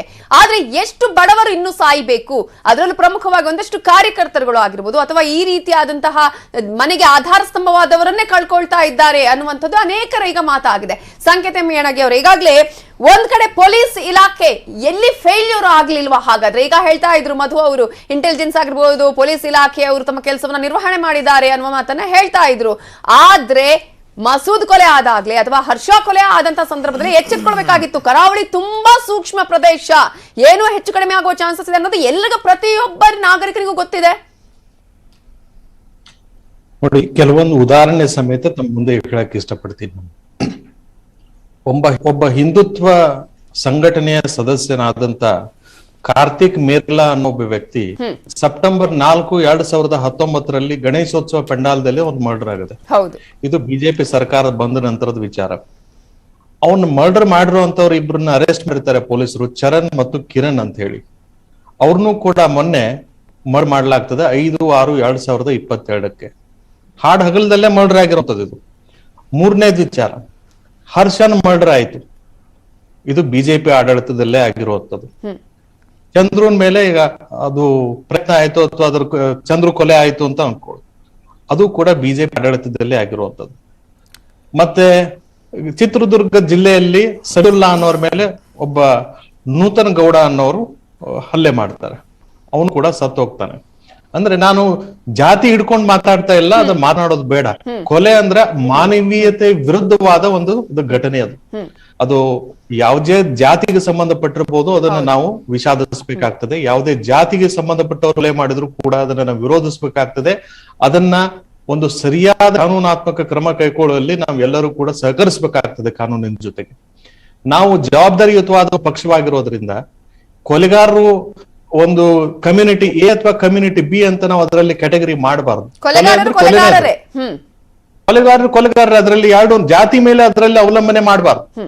ಜಾತಿ ಮೇಲೆ ರಾಜಕಾರಣ ಅಥವಾ ಕೊಲೆಗಾರನ ನಾವು ತೂಗಬಾರದು ಅಂತ ನನ್ನ ಅಭಿಪ್ರಾಯ. ಅದೇ ರೀತಿ ಕೊಲೆ ಆದ ವ್ಯಕ್ತಿನೂ ಕೂಡ ನಾವು ಜಾತಿ ಮೇಲೆ ಅಳಿಬಾರ್ದು.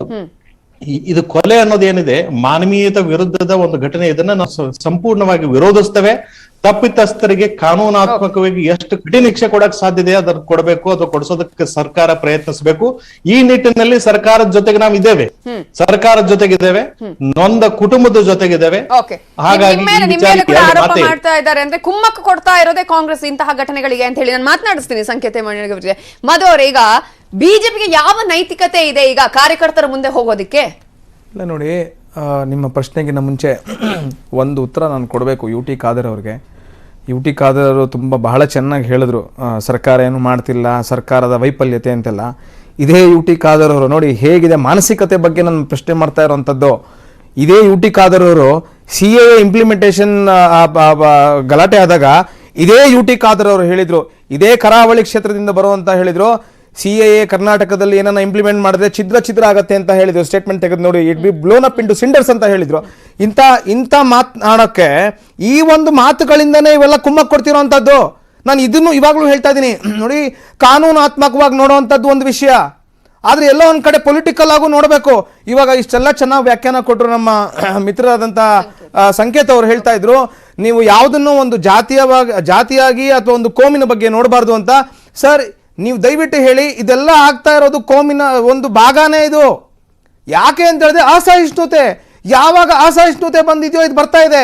ಯಾಕೆ ಯಾವಾಗಲೂ ಈಗ ನಾರ್ಮಲ್ ಮರ್ಡರ್ಸ್ ಆದಾಗ ನಾವು ಯಾರು ಅದ್ರ ಬಗ್ಗೆ ಹೇಳ್ಬೋದು, ಹೌದು ಯಾವುದೋ ಒಂದು ರಿವೆಂಜ್ ಇತ್ತು, ಅಥವಾ ಏನೋ ಒಂದು ಚೈನಿನ ಸ್ನ್ಯಾಚ್ ಮಾಡಬೇಕಾಗಿತ್ತು, ಏನೋ ದುಡ್ಡು ಬೇಕಿತ್ತು, ಆ ಥರದ್ದು ಬೇರೆ. ಆದರೆ ಈ ಥರ ಆಗ್ತಾ ಇರೋವಂಥದ್ದು ಬೇರೆ. ಇದು ಎಣಿಸಿ ಈ ಥರ ಮಾಡ್ತಾ ಇರೋರ್ಗೇನೆ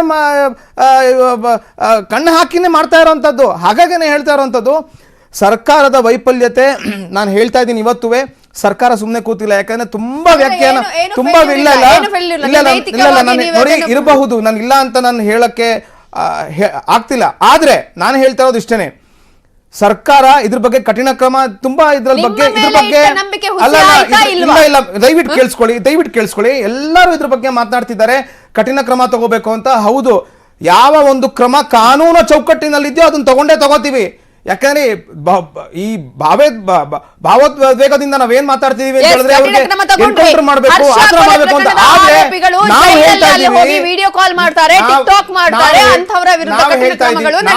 ನಾವು ಹೇಳ್ತಾ ಇದೀವಿ ನೋಡಿ, ಕಾನೂನಿನ ಚೌಕಟ್ಟಿನಲ್ಲಿ ಎಷ್ಟು ಕಠಿಣ ಕ್ರಮ ತಗೋಬೇಕು. ಅದನ್ನ ಕಾನೂನಾತ್ಮಕವಾಗಿ ಸಂವಿಧಾನಾತ್ಮಕವಾಗಿ ನಾವೇನು ಹೋರಾಟ ಮಾಡಬೇಕು ಮಾಡ್ತೀವಿ ಅಂತ ನಾವು ಆಶ್ವಾಸನೆ ಕೊಡ್ತಾ ಇದೀವಿ.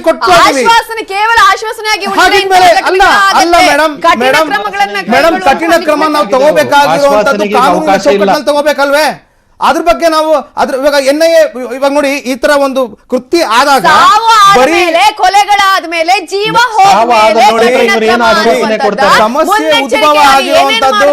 ಸಮಸ್ಯೆ ಉದ್ಭವ ಆಗಿರುವಂತದ್ದೇ ಇಲ್ಲಿ.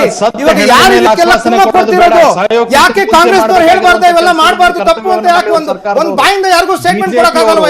ಕಾಂಗ್ರೆಸ್ ಲೀಡರ್ಸ್ಗೆ ಯಾರಾದ್ರೂ ಅಲ್ಲಿ ಹುಬ್ಳಿಯಲ್ಲಿ ಸಂಗೀತ ದಯವಿಟ್ಟು ಕೇಳಿಸ್ಕೊಳ್ಳಿ, ಹುಬ್ಳಿಯಲ್ಲಿ ಆದಾಗ ಅಮಾಯಕರು ಅಂತ ಹೇಳ್ತೀರಾ, ಅವ್ರ ಮನೆಗೆ ನೀವು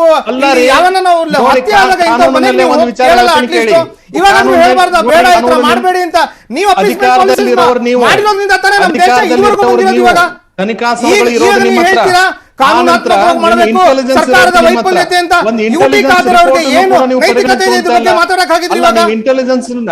ಇಂಟೆಲಿಜೆನ್ಸ್ ಯಾವ ರೀತಿ ಯೂಸ್ ಮಾಡ್ಬೇಕು ಅದನ್ನ ಮಾಡೋದು ಬಿಟ್ಟು ಅದನ್ನ PSI ಎಕ್ಸಾಮ್ಗೆ ಸ್ಕ್ಯಾಮ್ಗೆ ಉಪಯೋಗ ಮಾಡ್ತಾ ಇದ್ರ. ರಾಜಕೀಯ ಆಗ್ತಾ ಇದೆ ಹೊರತು ಒಬ್ಬರ ಜೀವದ ಬಗ್ಗೆ ಕಾಳಜಿ ಇಲ್ಲ ಪ್ರತಿಪಕ್ಷಗಳಿಗೆ ಆಗಿರ್ಬೋದು, ಸರ್ಕಾರಕ್ಕೆ ಆಗಿರಬಹುದು ಅನ್ನುವಂಥದ್ದು ಈಗ ಅಲ್ಲಿನ ಪ್ರತಿಯೊಬ್ಬ ನಾಗರಿಕರು ಹೇಳುವಂತಹ ಮಾತು. ಇದರ ಬಗ್ಗೆ ನಾನು ಚರ್ಚೆಯನ್ನು ಮುಂದುವರಿಸ್ತೀನಿ ಬ್ರೇಕ್ ಆದ್ಮೇಲೆ. ಚರ್ಚೆಯನ್ನ ಮುಂದುವರಿಸ್ತಾ ಈಗಾಗಲೇ ಈ ರೀತಿಯಂತಹ ಕೊಲೆ ಪ್ರಕರಣಗಳು ಇನ್ನೂ ಎಷ್ಟು ನಡೀಬೇಕು, ಇನ್ನೂ ಎಷ್ಟು ಜನರ ಪ್ರಾಣವನ್ನ ಬಲಿ ಕೊಡಬೇಕು ಅನ್ನುವಂತಹ ಪ್ರಶ್ನೆ ಎದುರಾಗಿದೆ. ಯಾಕೆ ಹಾಗಾದ್ರೆ ಯಾವ ರೀತಿಯಾಗಿ ಫೇಲ್ಯೂರ್ ಅನ್ನ ಇನ್ನೂ ಕೂಡ ಒಪ್ಪಿಕೊಳ್ತಾ ಇಲ್ಲ, ಇಂತಹ ಒಂದು ಘಟನೆಗಳು ಆಗದ ಹಾಗೆ ಯಾಕೆ ಮೊದಲೇ ಕ್ರಮವನ್ನ ಕೈಗೊಳ್ಳಲಾಗ್ತಾ ಇಲ್ಲ ಅನ್ನುವಂತಹ ಪ್ರಶ್ನೆಗಳಿಗೆ ಉತ್ತರವನ್ನ ಹುಡುಕುವಂತಹ ಪ್ರಯತ್ನ. ಸಂಕೇತ ಮೇಣಗಿಯವರು, ಈಗ ಒಂದ್ ಕಡೆ ಆರೋಪ ಪ್ರತ್ಯಾರೋಪಗಳು ರಾಜಕೀಯ ಬಣ್ಣವನ್ನ ಪಡ್ಕೊಳ್ಳುವಂತದ್ದು ನಾವು ನೋಡ್ತಾನೆ ಇದೀವಿ. ಪ್ರತಿಯೊಂದರಲ್ಲೂ ಕೂಡ ಭರವಸೆಗಳಾಗಿಯೇ ಉಳಿಯುತ್ತೆ. ಆದ್ರೆ ಜನರಿಗೆ ನಿಜವಾಗ್ಲೂ ಏನ್ ಬೇಕಾಗಿದೆ, ಯಾವ ರೀತಿಯಾದಂತಹ ಒಂದು ಜೀವನ ನಡೆಸಬೇಕಾದಂತಹ ಕೆಲಸ ಕಾರ್ಯಗಳಾಗುತ್ತೆ, ಅದು ಯಾವ್ದು ಕೂಡ ಆಗ್ತಾ ಇಲ್ಲ. ಒಬ್ಬರು ಆರೋಪ ಮಾಡ್ತಾರೆ, ಇನ್ನೊಬ್ಬರ ಅದಕ್ಕೆ ಪ್ರತ್ಯಾರೋಪಗಳನ್ನ ಮಾಡ್ತಾನೆ ಹೋಗ್ತಾ ಇದ್ರೆ ಎಷ್ಟು ಜೀವಗಳು ಬಲಿಯಾಗಬೇಕು ಇನ್ನು ಕೂಡ ಅಂತ ನೋಡಿ. ಸರ್ಕಾರ ಎಚ್ಚೆತ್ಕೊಳ್ಬೇಕಾಗ್ತದೆ. ಸರ್ಕಾರ ತನ್ನ ಇಂಟೆಲಿಜೆನ್ಸ್ ಅನ್ನ ಇನ್ನೂ ಎಷ್ಟು ಸ್ಟ್ರಾಂಗ್ ಮಾಡೋದಕ್ಕೆ ಸಾಧ್ಯತೆ, ಇನ್ನೂ ಗಟ್ಟಿಗೊಳಿಸೋದಕ್ಕೆ ಸಾಧ್ಯತೆ, ಆ ನಿಟ್ಟಿನಲ್ಲಿ ಪ್ರೇಯರ್ ಮಾಡಬೇಕು. ಮತ್ತೆ ಅಧಿಕಾರಿಗಳಿಗೆ ಇವರು ಸಂಪೂರ್ಣವಾದ ಒಂದು ಅಧಿಕಾರವನ್ನು ಕೊಡಬೇಕಾಗಿದೆ. ಅಧಿಕಾರಿಗಳಿಗೆ ಇವರು ಅದರಲ್ಲಿ ಇಂಟರ್ಫೆರೆನ್ಸ್ ಮಾಡ್ತಾ ಇರೋದು ಬಹಳ ದೊಡ್ಡ ತಪ್ಪು. ಯಾವುದೋ ಒಂದು ರಾಜಕೀಯ ಲಾಭಕ್ಕಾಗಿ ಇಂಟರ್ಫೆರೆನ್ಸ್ ಮಾಡೋದಾಗ್ಲಿ, ಅಥವಾ ಮತ್ತೊಂದು ವಿಚಾರದಿಂದ ಇಟ್ಕೊಂಡು ತನ್ನ ರಕ್ಷಣೆ ಮಾಡೋದಕ್ಕೆ ಅಥವಾ ಮತ್ತೊಂದಕ್ಕಾಗಿ ಇವರು ಇಂಟರ್ಫೆರೆನ್ಸ್ ಮಾಡೋದೇನಿದೆ ಅಲ್ಲ, ಅದು ಇನ್ವೆಸ್ಟಿಗೇಷನ್ ಹ್ಯಾಂಡಿಕ್ಯಾಪ್ ಆಗ್ತದೆ. ಇದರಿಂದ ಲಾ ಅಂಡ್ ಆರ್ಡರ್ ಪ್ರಾಬ್ಲಮ್ ಜಾಸ್ತಿ ಆಗ್ತಾ ಹೋಗುತ್ತೆ. ಇದು ಈ ನಿಟ್ಟಿನಲ್ಲಿ ಸರ್ಕಾರದವರು ಬಹಳ ಗಂಭೀರವಾಗಿ ಯೋಚನೆ ಮಾಡಬೇಕು. ಮತ್ತೆ ಮೂರನೇದ್ದು, ಈ ಪೊಲೀಸ್ ಫೋರ್ಸ್ ಏನಿದೆ, ಇನ್ವೆಸ್ಟಿಗೇಷನ್ ಫೋರ್ಸ್ ಆಗಿ, ಇನ್ವೆಸ್ಟಿಗೇಷನ್ ವಿಂಗ್ ಆಗ್ಲಿ, ಅಥವಾ ಇನ್ವೆಸ್ಟಿಗೇಷನ್ ಗೆ ಸಂಬಂಧಪಟ್ಟಂತ ಯಾವ್ಯಾವ ಡಿಪಾರ್ಟ್ಮೆಂಟ್ ಇದಾವಲ್ಲ, ಪೊಲೀಸ್ ಡಿಪಾರ್ಟ್ಮೆಂಟ್ ಅಲ್ಲದೆ ಫೋರೆನ್ಸಿಕ್ ಸೈನ್ಸ್ ಲ್ಯಾಬೋರೇಟರಿ ಆಗಿರ್ಬೋದು, ಮತ್ತೊಂದು ಲ್ಯಾಬೋರೇಟರಿ ಆಗಿರ್ಬೋದು, ಅವನ್ನ ಎಲ್ಲವನ್ನು ಸದೃಢಗೊಳಿಸಲು ಪ್ರತಿಯೊಂದು ಕಡೆ ಅದನ್ನ ಮಾಡೋದಕ್ಕೆ ಅಂದ್ರೆ ಶೀಘ್ರವಾಗಿ ಇತ್ಯರ್ಥ ಆಗಬೇಕು. ಬರೇ ಒಂದು ಚಾರ್ಜ್ ಶೀಟ್ ಫೈಲ್ ಮಾಡಿದ್ರೆ ಸಾಲದು. ಬಿಜೆಪಿಯ ಶಾಸಕರು ಹೇಳ್ತಾರೆ, ಇವತ್ತು ರಾಜಗೌಡ ಸೇರಿದಂತೆ ಅನೇಕ ಶಾಸಕರು ಅನೇಕರು ಹೇಳಿದ್ದಾರೆ ಈ ಹಿಂದೆ ಕೂಡ, ಗೃಹ ಸಚಿವರು ಆದಿಯಾಗಿ ಗೃಹ ಇಲಾಖೆಗೆ ಇನ್ನು ಪವರ್ ಕೊಡಬೇಕು, ಬದಲಾವಣೆ ಮಾಡಬೇಕು ಅಂತ ಹೇಳಿ. ಹಾಗಾದ್ರೆ ಅಲ್ಲೇ ಫೇಲ್ಯೂರ್ ಆಯ್ತಲ್ಲ.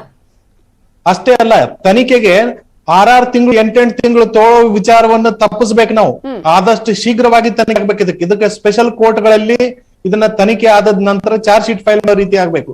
ಸ್ಪೆಷಲ್ ಕೋರ್ಟ್ ನಲ್ಲಿ ಡೇ ಟು ಡೇ ಹಿಯರಿಂಗ್ ನಡೆದು ಯಾರು ನೊಂದ ಕುಟುಂಬಕ್ಕೆ ತುರ್ತಾಗಿ ಅವರಿಗೆ ನ್ಯಾಯ ಸಿಗೋ ರೀತಿ ಆಗ್ಬೇಕು. 10 ವರ್ಷಗಳೇ ಕೇಸ್ ನಡೆಸಿಕೊಂಡು ಇನ್ವೆಸ್ಟಿಗೇಷನ್ ಮಾಡಿ ಕೇಸ್ ನಡೆಸಿ ಅವ್ರಿಗೆ ನ್ಯಾಯನೇ ಸಿಗಲ್ಲ. ಈ ರೀತಿಯಲ್ಲಿ ಸರ್ಕಾರ ನಡ್ಕೊಂಡು ಹೋದ್ರೆ, ಸರ್ಕಾರದ ಪಾಲಿಸಿಗಳಿತ್ತು ಅಂದ್ರೆ ಅದಕ್ಕೆ ಇದೇ ರಕ್ಷಣೆ ಸಾಮಾನ್ಯ ಜನರಿಗೆ ಸಿಗೋದಿಲ್ಲ. ಇದು ಯಾವುದೇ ವ್ಯಕ್ತಿ ಆಗಿರ್ಬೋದು, ಇವತ್ತು ಪ್ರವೀಣ್ ಆಗಿರ್ಬೋದು, ಹರ್ಷ ಆಗಿರ್ಬೋದು, ಮತ್ತೊಬ್ಬ ವ್ಯಕ್ತಿ ಆಗಿರ್ಬೋದು, ಅವ್ರ ನ್ಯಾಯನೇ ಸಿಗಲ್ಲ. ಈ ಸರ್ಕಾರ ಅವಧಿಯಲ್ಲಿ ಮಾಡಿರೋ ಸಾಧನೆ ಏನು ಅಂತಂದ್ರೆ, ಅವ್ನು ಕೊಲೆ ಆಗಿದ್ದನ್ನ ನಾವು ನ್ಯಾಯ ಕೊಡಿಸ್ಕೊಡ್ತೀವಿ ಅಂತ ಹೇಳ್ಬಿಡ್ತಾರೆ. ನ್ಯಾಯ ಯಾವಾಗ ಕೊಡಿಸ್ಕೊಡ್ತೀವಿ? ಇವ್ರು ಗ್ಯಾರಂಟಿ ಕೊಡ್ಬೇಕು, ಇಷ್ಟು ದಿನದಲ್ಲಿ ನಾವು ನ್ಯಾಯ ಕೊಡಿಸ್ಕೊಡ್ತೀವಿ ಅಂತ. ಎಷ್ಟು ದಿನದಲ್ಲಿ ಇವ್ರು ನ್ಯಾಯ ಕೊಡಿಸ್ಕೊಟ್ಟಿದ್ದಾರೆ? ಈ ಕೊಲೆ ಆರೋಪಿಗಳಿಗೆ ಅವ್ರ ಮೊಬೈಲ್ ದಲ್ಲಿ ವಿಡಿಯೋ ಚಾಟ್ ಮಾಡ್ತಾ ಇರೋದು ಮೊನ್ನೆ ತಮ್ಮ ಮಾಧ್ಯಮದಲ್ಲಿ ಬಂತು. ಅಂದ್ರೆ ಈ ಸರ್ಕಾರ ಇದ್ರ ಬಗ್ಗೆ ಏನ್ ಕ್ರಮ ಕೈಗೊಂತು? ಆಡಳಿತದಲ್ಲಿ ಇದು ನಡೀತಾ ಇರುವಂತ ವಿಚಾರಗಳಲ್ಲಿ ಅಂದ್ರೆ ಇದು ಸರ್ಕಾರನೇ ಸಂಪೂರ್ಣವಾಗಿ ಹೊಣೆ. ಈಗ ಆದಷ್ಟು ಶೀಘ್ರವಾಗಿ ಆರಗ ಜ್ಞಾನೇಂದ್ರ ಅವ್ರು ಏನ್ ಹೋಮ್ ಮಿನಿಸ್ಟರ್ ಇದ್ದಾರೆ ಅವ್ರನ್ನ ಬದಲಿಸ್ಬೇಕು. ಅವರು ಈ ಸ್ಥಾನಕ್ಕೆ ಸೂಕ್ತವಾದ ವ್ಯಕ್ತಿ ಅಲ್ಲ ಅನ್ನೋದು ನಮಗೆ ಸ್ಪಷ್ಟವಾದ ಒಂದು ವಿಚಾರ. ಈ ಜನರಿಗೆ, ಅವರ ಆಡಳಿತದಲ್ಲಿ ಜನರಿಗೆ ಯಾವುದೇ ರಕ್ಷಣೆ ಇಲ್ಲ, ಹಿಂದೂಗಳಂತ ಅಷ್ಟೇ ಅಲ್ಲ, ಯಾವುದೇ ಜನರಿಗೂ ರಕ್ಷಣೆ ಇಲ್ಲ. ಹಾಗಾಗಿ ಅವ್ರನ್ನ ಮೊದಲು ರಾಜೀನಾಮೆ ಪಡೆದು ಬೇರೆಯವರಿಗೆ ಇದನ್ನ ಜವಾಬ್ದಾರಿ ಕೊಡಬೇಕು. ಇಲ್ಲ ಅಂದ್ರೆ ಬೊಮ್ಮಾಯಿ ಅವರ ಅಧಿಕಾರ ಪಡೆದುಕೊಂಡು ತಾವು ನಡೆಸಬೇಕು. ಬೊಮ್ಮಾಯಿ ಅವರು ಇದ್ದಾಗ ಮೊದಲು ಹೋಮ್ ಮಿನಿಸ್ಟರ್ ಆಗಿದ್ದಾಗ ಈ ತರ ಗಲಾಟೆ ಆಗಿಲ್ಲ ಎಂದು. ಸಂಕೇತ್ ಅವರೇ ನೋಡಿ, ನನ್ನ ನೇರ ಪ್ರಶ್ನೆ, ನೀವು ಹೇಳಿದ್ರಿ ಸ್ಪೆಷಲ್ ಕೋರ್ಟ್ಸ್ನ ಮಾಡಬೇಕಾಗತ್ತೆ, 10 ವರ್ಷ ತಗೊಳತ್ತೆ ಅಂತ. ಯಾಕೆ ಕಾಂಗ್ರೆಸ್ನವ್ರು ಇದ್ದಾಗ ಇದನ್ನ ಬದಲಾಯಿಸಬಹುದಾಗಿತ್ತಲ್ವಾ? ಈಗ ನಾವು ಇದ್ರ ಬಗ್ಗೆ ಯೋಚನೆ ಮಾಡಿ ನಾವು ಬದಲಾಯಿಸಬೇಕು ಅಂತ, ಕ್ರಿಮಿನಲ್ ಅಮೆಂಡ್ಮೆಂಟ್ ನಾವು ತಗೊಂಡ್ಬರ್ಬೇಕು ಅಂತ ಇದೀವಲ್ಲ ಸೆಂಟ್ರಲ್ ಗೌರ್ಮೆಂಟ್ ಅಲ್ಲೇನೆ. ಈ ಒಂದು ಕಾರಣಗಳಿಂದನೇ ನಾವು ತಗೊಂಡ್ಬರ್ತೀವಿ. ಹಾಗಿದ್ಮೇಲೆ ನಮಗೂ ನೀವು ಸಾಥ್ ಕೊಡಿ. ಹಂಗಾರೆ ಸೆಂಟ್ರಲ್ ಗೌರ್ಮೆಂಟ್ ಅಲ್ಲಿ ಯಾವಾಗ ಪಾಸ್ ಮಾಡ್ತೀವಿ ಅದಕ್ಕೂ ನೀವು ನೋಡೋಣ. ಹಾಗಿದ್ರೆ ನೋಡಿ, ಹೇಳೋದು ಸುಲಭ, ಇದನ್ನ ಮಾಡಿ ಅಂತ ಹೇಳೋದು ಸುಲಭ. ನೋಡಿ, ಒಂದು ಉದಾಹರಣೆ ಕೊಡ್ತೀನಿ ನೋಡಿ, ಅಥವಾ ದಯವಿಟ್ಟು ಕೇಳಿಸ್ಕೊಳ್ಳಿ. ಇವಾಗ ಅಕಸ್ಮಾತ್ ಆಗಿ ಇಂಟೆಲಿಜೆನ್ಸ್ ಇದ್ದು ಯಾವುದೋ ಒಬ್ಬ ಮುಸ್ಲಿಂ ಅಥವಾ ಒಬ್ಬ ಹುಡುಗನ ಯಾರನ್ನ ಅರೆಸ್ಟ್ ಮಾಡ್ತು ಅಂತ ಹೇಳಿದ್ರೆ ಏನ್ ಹೇಳ್ತಾರೆ ಗೊತ್ತಾ? ನೋಡಿ, ಇವ್ರ ಹತ್ರ ಏನು ದಾಖಲೆ ಇಲ್ಲ, ಒಬ್ಬ ಕೋಮಿನವರನ್ನ ಇವ್ರು ಅರೆಸ್ಟ್ ಮಾಡಿದ್ದಾರೆ ಅಂತ ಹೇಳ್ಬಿಟ್ಟು ಗೂಬೆ ಕೂರಿಸ್ಬಿಡ್ತಾರೆ. ಹೀಗೆ ಮಾಡಿದ್ರು ತಪ್ಪು, ಇಲ್ಲ ಕಾದ್ಬಿಟ್ಟು ಅವ್ರಿಗೆ ಕಠಿಣ ಕ್ರಮ ಕೊಡಿಸ್ತೀವಿ ಅಂದ್ರೂ ಒಂದು ತಪ್ಪು. ಈ ತರ ಮಾಡ್ತಾ ಇದ್ರೆ ತಪ್ಪಾಗತ್ತೆ. 10 ವರ್ಷ ಆಗತ್ತೆ, ಅಥವಾ ಸ್ಪೆಷಲ್ ಕೋರ್ಟ್ಸ್ ಮಾಡ್ಬೇಕಾಗತ್ತೆ. ಇದನ್ನ ಯಾಕೆ ಮುಂಚೆಯಿಂದ ಮಾಡ್ಲಿಲ್ಲ? ಮುಂಚೆಯಿಂದ ಕ್ರಿಮಿನಲ್ ಜಸ್ಟಿಸ್ ಸಿಸ್ಟಮ್ ಕರೆಕ್ಟ್ ಆಗಿದ್ದು ನಾವು ಈ ಒಂದು ವ್ಯಾಖ್ಯಾನಕ್ಕೆ ಬರ್ತಾ ಇರ್ಲಿಲ್ವಲ್ಲ ಸಂಗೀತ ಅವರೇ? ಮಾಡಬೇಕಾ ಅಥವಾ ವಿರೋಧ ಈಗ ನೋಡಿ ನಾನು ಈಗಲೂ ಹೇಳ್ತಾ ಇದ್ದೀನಿ ಕೇಳಿ, ಈ ಒಂದು ಯಾವುದೇ ಕೃತ್ಯಗಳು ನಡೆದ್ರು ಈ ಒಂದು ಸನ್ನಿವೇಶದಲ್ಲಿ ನಾವು ನ್ಯಾಷನಲ್ ಇನ್ವೆಸ್ಟಿಗೇಷನ್, ದಯವಿಟ್ಟು ಕೇಳಿಸ್ಕೊಳ್ಳಿ ಸಂಗೀತ ಅವರೇ, ನೀವು ಮಾತಾಡಿದ್ದನ್ನು ಕೇಳಿಸ್ಕೊಂಡೆ, ನಾನು ಮಾತಾಡಿದ್ದನ್ನು ಕೇಳಿಸ್ಕೊಳ್ಳಿ. ನ್ಯಾಷನಲ್ ಇನ್ವೆಸ್ಟಿಗೇಷನ್ ಏಜೆನ್ಸಿ ಕೊಡ್ತಿದೀವಿ. ನ್ಯಾಷನಲ್ ಇನ್ವೆಸ್ಟಿಗೇಷನ್ ಏಜೆನ್ಸಿಯಿಂದ ಏನೇನು ಹೊರ ಬರುತ್ತೆ ಅಂತ ಗೊತ್ತಾಗಿದೆ ನಮ್ಗೆ. ಯಾಕೆ ನಮ್ಗೇನು ಗೊತ್ತಿಲ್ವೇನು? ಒಬ್ಬ ಅರೆಸ್ಟ್ ಆದಾಗ ಅವನೇನು ಹೇಳಿದ್ದ? ಈಗ ಕೇಳಿಸ್ಕೊಳ್ಳಿ, ಕೊಲೆಗಾರ ಯಾರು ಅನ್ನೋದು ನಿಮ್ಗೆ ಸಂಪೂರ್ಣವಾಗಿ ಬಿಚ್ಚಿಡ್ತಾ ಇಲ್ಲ. ನಮ್ಗೆ ನಾನು ಕೊಲೆಗಾರರನ್ನು ಯಾರು ಅನ್ನೋದು ಸಂಪೂರ್ಣ ಮಾಹಿತಿ ಅಂತಂದ್ರೆ, ಆದ್ರೆ ಕೊಲೆ ಮಾಡಿದ ಸಂಪೂರ್ಣ ಮಾಹಿತಿ ಈ ಕಡೆಯಿಂದ ಜಿಗ್ಟೋದು ಆ ಕಡೆಯಿಂದ ಹಾಲು ಕುಡಿಸೋ ಕೆಲಸ ಮಾಡಬೇಡಿ ಕಾಂಗ್ರೆಸ್ನವರು, ದಯವಿಟ್ಟು ಕೇಳ್ಕೊತಿದ್ದೀನಿ ನಾನು. ಇದು ಒಂದು ತುಂಬಾ ಸೆನ್ಸಿಟಿವ್ ಇಶ್ಯೂ. ಇದು ಅದು ಕರಾವಳಿ ತೀರದಲ್ಲಿ ನೀವು ಈ ತರ ಮಾಡ್ತಾ ಇರೋದು ತುಂಬಾ ಬಹಳ ತಪ್ಪಾಗತ್ತೆ. ಯಾಕೆಂದ್ರೆ ಯುಟಿ ಖಾದರ್ ಅವರು ಮಾತಾಡೋದನ್ನ ನಾನು ಕೇಳಿಸ್ಕೊಂಡೆ. ಯುಟಿ ಖಾದರ್ ಅವರಿಗೆ ದಯವಿಟ್ಟು ನೀವು ಹೇಳಿ, ಸಿಎಎ ಟೈಮ್ ನಲ್ಲಿ ಏನೇನ್ ಮಾತಾಡಿದಿರಲ್ಲ ಹೇಳಿ ಅವ್ರಿಗೆ. ಕಾನೂನ ಮಾತಾಡೋದು ಬಹಳ ಸುಲಭ ಕೆಲಸ. ಮಾಡ್ಬೇಕಾಗತ್ತೆ ಅಥವಾ ಸರ್ಕಾರ ಏನು ಮಾಡ್ತಾ ಇಲ್ಲ ಅಂತ ನನ್ನ ಪ್ರಶ್ನೆ. ಸರ್ಕಾರ ಇದ್ದಾಗ, ನಿಮ್ಮ ಸರ್ಕಾರ ಇದ್ದಾಗ ನೀವೇನ್ ಮಾಡಿದಿದ್ರಿ? ಆತರ ಮಾಡಿದ್ರೆ ಮಾತಾಡಿ ನೀವು 50 ವರ್ಷ ಹಿಂದೆ ಹೋಗ್ಬೇಡಿ. 50 ವರ್ಷ ಇಲ್ಲ ಸರ್, 50 ವರ್ಷ ಬೇಡ, 27 ಜುಲೈದಲ್ಲಿದ್ದೇವೆ, ಅವತ್ತಿನ ಮಾತಾಡೋಣ. ನಾನು ಕೇಳ್ತಾ ಇರೋ ಪ್ರಶ್ನೆ ಇಷ್ಟೇ, ಕೊಲೆ ಆಗಿರೋದು 2027 ಜುಲೈ 26ಕ್ಕೆ ಕೊಲೆ ಆಗಿದೆ, ಅದ್ರ ಬಗ್ಗೆ ಮಾತಾಡೋಣ. ಈ ಕೊಲೆ ಬಗ್ಗೆ ತಾವು ಏನ್ ಕ್ರಮ ಕೈಗೊಂಡಿದ್ರಿ? ಇದ್ರ ಬಗ್ಗೆ ತಾವು ಯಾವ್ಯಾವ ತರ ಕಾನೂನಾತ್ಮಕವಾಗಿ ತಗೊಳ್ತಿಲ್ವಾ? ಆಗಿದ್ರೆ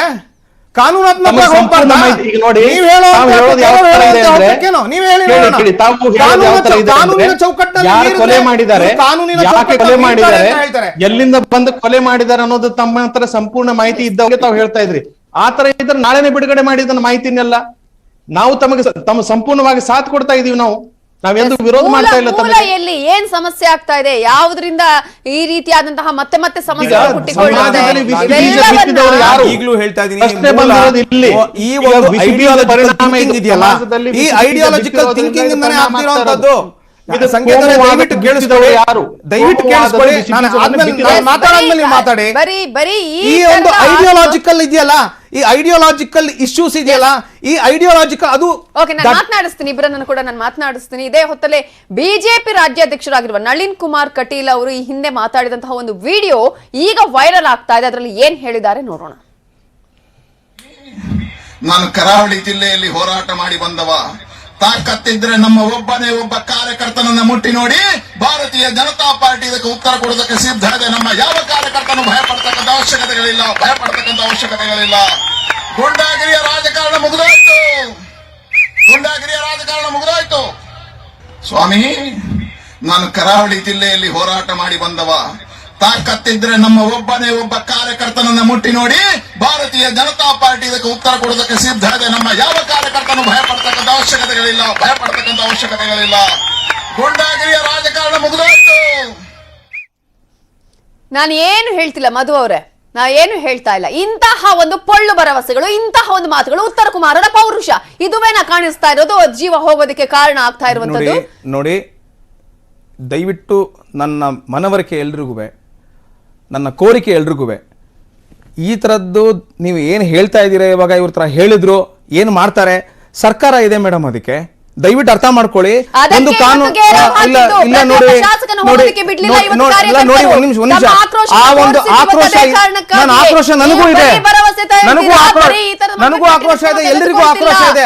ಆದ್ರೆ ಆಕ್ರೋಶವನ್ನ ದಯವಿಟ್ಟು ಕೇಳಿಸ್ಕೊಳ್ಳಿ. ಆಕ್ರೋಶವನ್ನ ನಾವು, ಹೌದು ಆಕ್ರೋಶ ಇದೆ ಹಾಗನ್ಬಿಟ್ಟು ನಾವು ಕಾನೂನು ಚೌಕಟ್ಟನ್ನ ಮೀರಕ್ಕಾಗಲ್ಲ. ಕಾನೂನಲ್ಲಿ ಏನು ಬದಲಾವಣೆಗಳು ಮಾಡಬೇಕು ಮಾಡಿ ಕಠಿಣ ಕ್ರಮ ತಗೋಬೇಕು ಅಂತ ಅವರು ಹೇಳಿದ್ದಾರೆ, ಮಾಡ್ತಾರೆ. ಒಂದ್ ನಿಮಿಷ ಹೇಳ್ತೀನಿ ಕೇಳಿ. ಮೇಡಮ್, ಕರೆಕ್ಟಿವ್ ಫ್ಯಾಕ್ಟರ್ಸ್ ಏನೇನ್ ತಗೋಬೇಕೋ ಅದನ್ನ ತಗೋತೀವಿ. ನಾವು ತಗೊಳಲ್ಲ ಅಥವಾ ನಾವು ಮಾಡಲ್ಲ ಅಂತ ನಾನು ಹೇಳ್ತಾನೆ ಇಲ್ಲ. ಏನೇ ಕರೆಕ್ಟಿವ್ ಫ್ಯಾಕ್ಟರ್ಸ್ ಇದ್ರು ನಾವು ತಗೋತೀವಿ. ಹಾಗಂತ ಮಾತ್ರಕ್ಕೆ ನೋಡಿ, ನಾನು ಹೇಳ್ತಾ ಇದ್ದೀನಿ ಕೇಳಿ, ಕೆಲವೊಂದು ಸಂದರ್ಭಗಳಲ್ಲಿ ಒಂದು ನಡೆದಿದೆ, ತಪ್ಪು ಆಗಿದೆ, ಆಕ್ರೋಶ ಇದೆ, ಹಾಗಂದ್ ಮಾತ್ರಕ್ಕೆ ನಾವು ಕಾನೂನು ಅಸಂವಿಧಾನಿಕವಾಗಿ ನಾವು ಮಾಡಕ್ ಆಗಲ್ಲ. ಮಾಡ್ತೀವಿ. ಯಾವುದೇ ಒಂದು ಕ್ರಮ ಇದ್ರೂ ಕೂಡ ಸಂವಿಧಾನದ ಅಡಿಯಲ್ಲಿ ಯಾವ ತರ ಮಾಡ್ಬೇಕೋ ಆ ತರ ಮಾಡ್ತೀವಿ ಅನ್ನೋ ಭರವಸೆ ನಾನು ಕೊಡ್ತಾ ಇದ್ದೀನಿ. ಹೌದು, ನಮ್ಮ ರಾಜ್ಯಾಧ್ಯಕ್ಷರು ಹೇಳಿದ್ರು ಈ ತರದ್ ಒಂದು ನಡೆಯಕ್ ಬಿಡಲ್ಲ ಅಂತ. ಈಗ ನಡೆದಿದೆ, ಆ ಒಂದು ಘಟನೆ ನಡೆದ ಆದ್ಮೇಲೆ ನಾವೇನ್ ಕ್ರಮ ತಗೋಬೇಕು ಅಂತ ಇನ್ನೆರಡು ದಿವಸಗಳಲ್ಲಿ ನಾವು ತೀರ್ಮಾನ ತಗೊಂಡು ನಾವು ಹೇಳ್ತೀವಿ. ಕಾರ್ಯಕರ್ತರ ಕ್ಷಮೆ ಕೇಳ್ತೀರಾ? ಎಕ್ಸಾಕ್ಟ್ಲಿ ನೋಡಿ, ನಮ್ಮ ಕಾರ್ಯಕರ್ತರ ಕ್ಷಮೆ ಕೇಳಬೇಕಾಗಿದ್ರು ಅವರು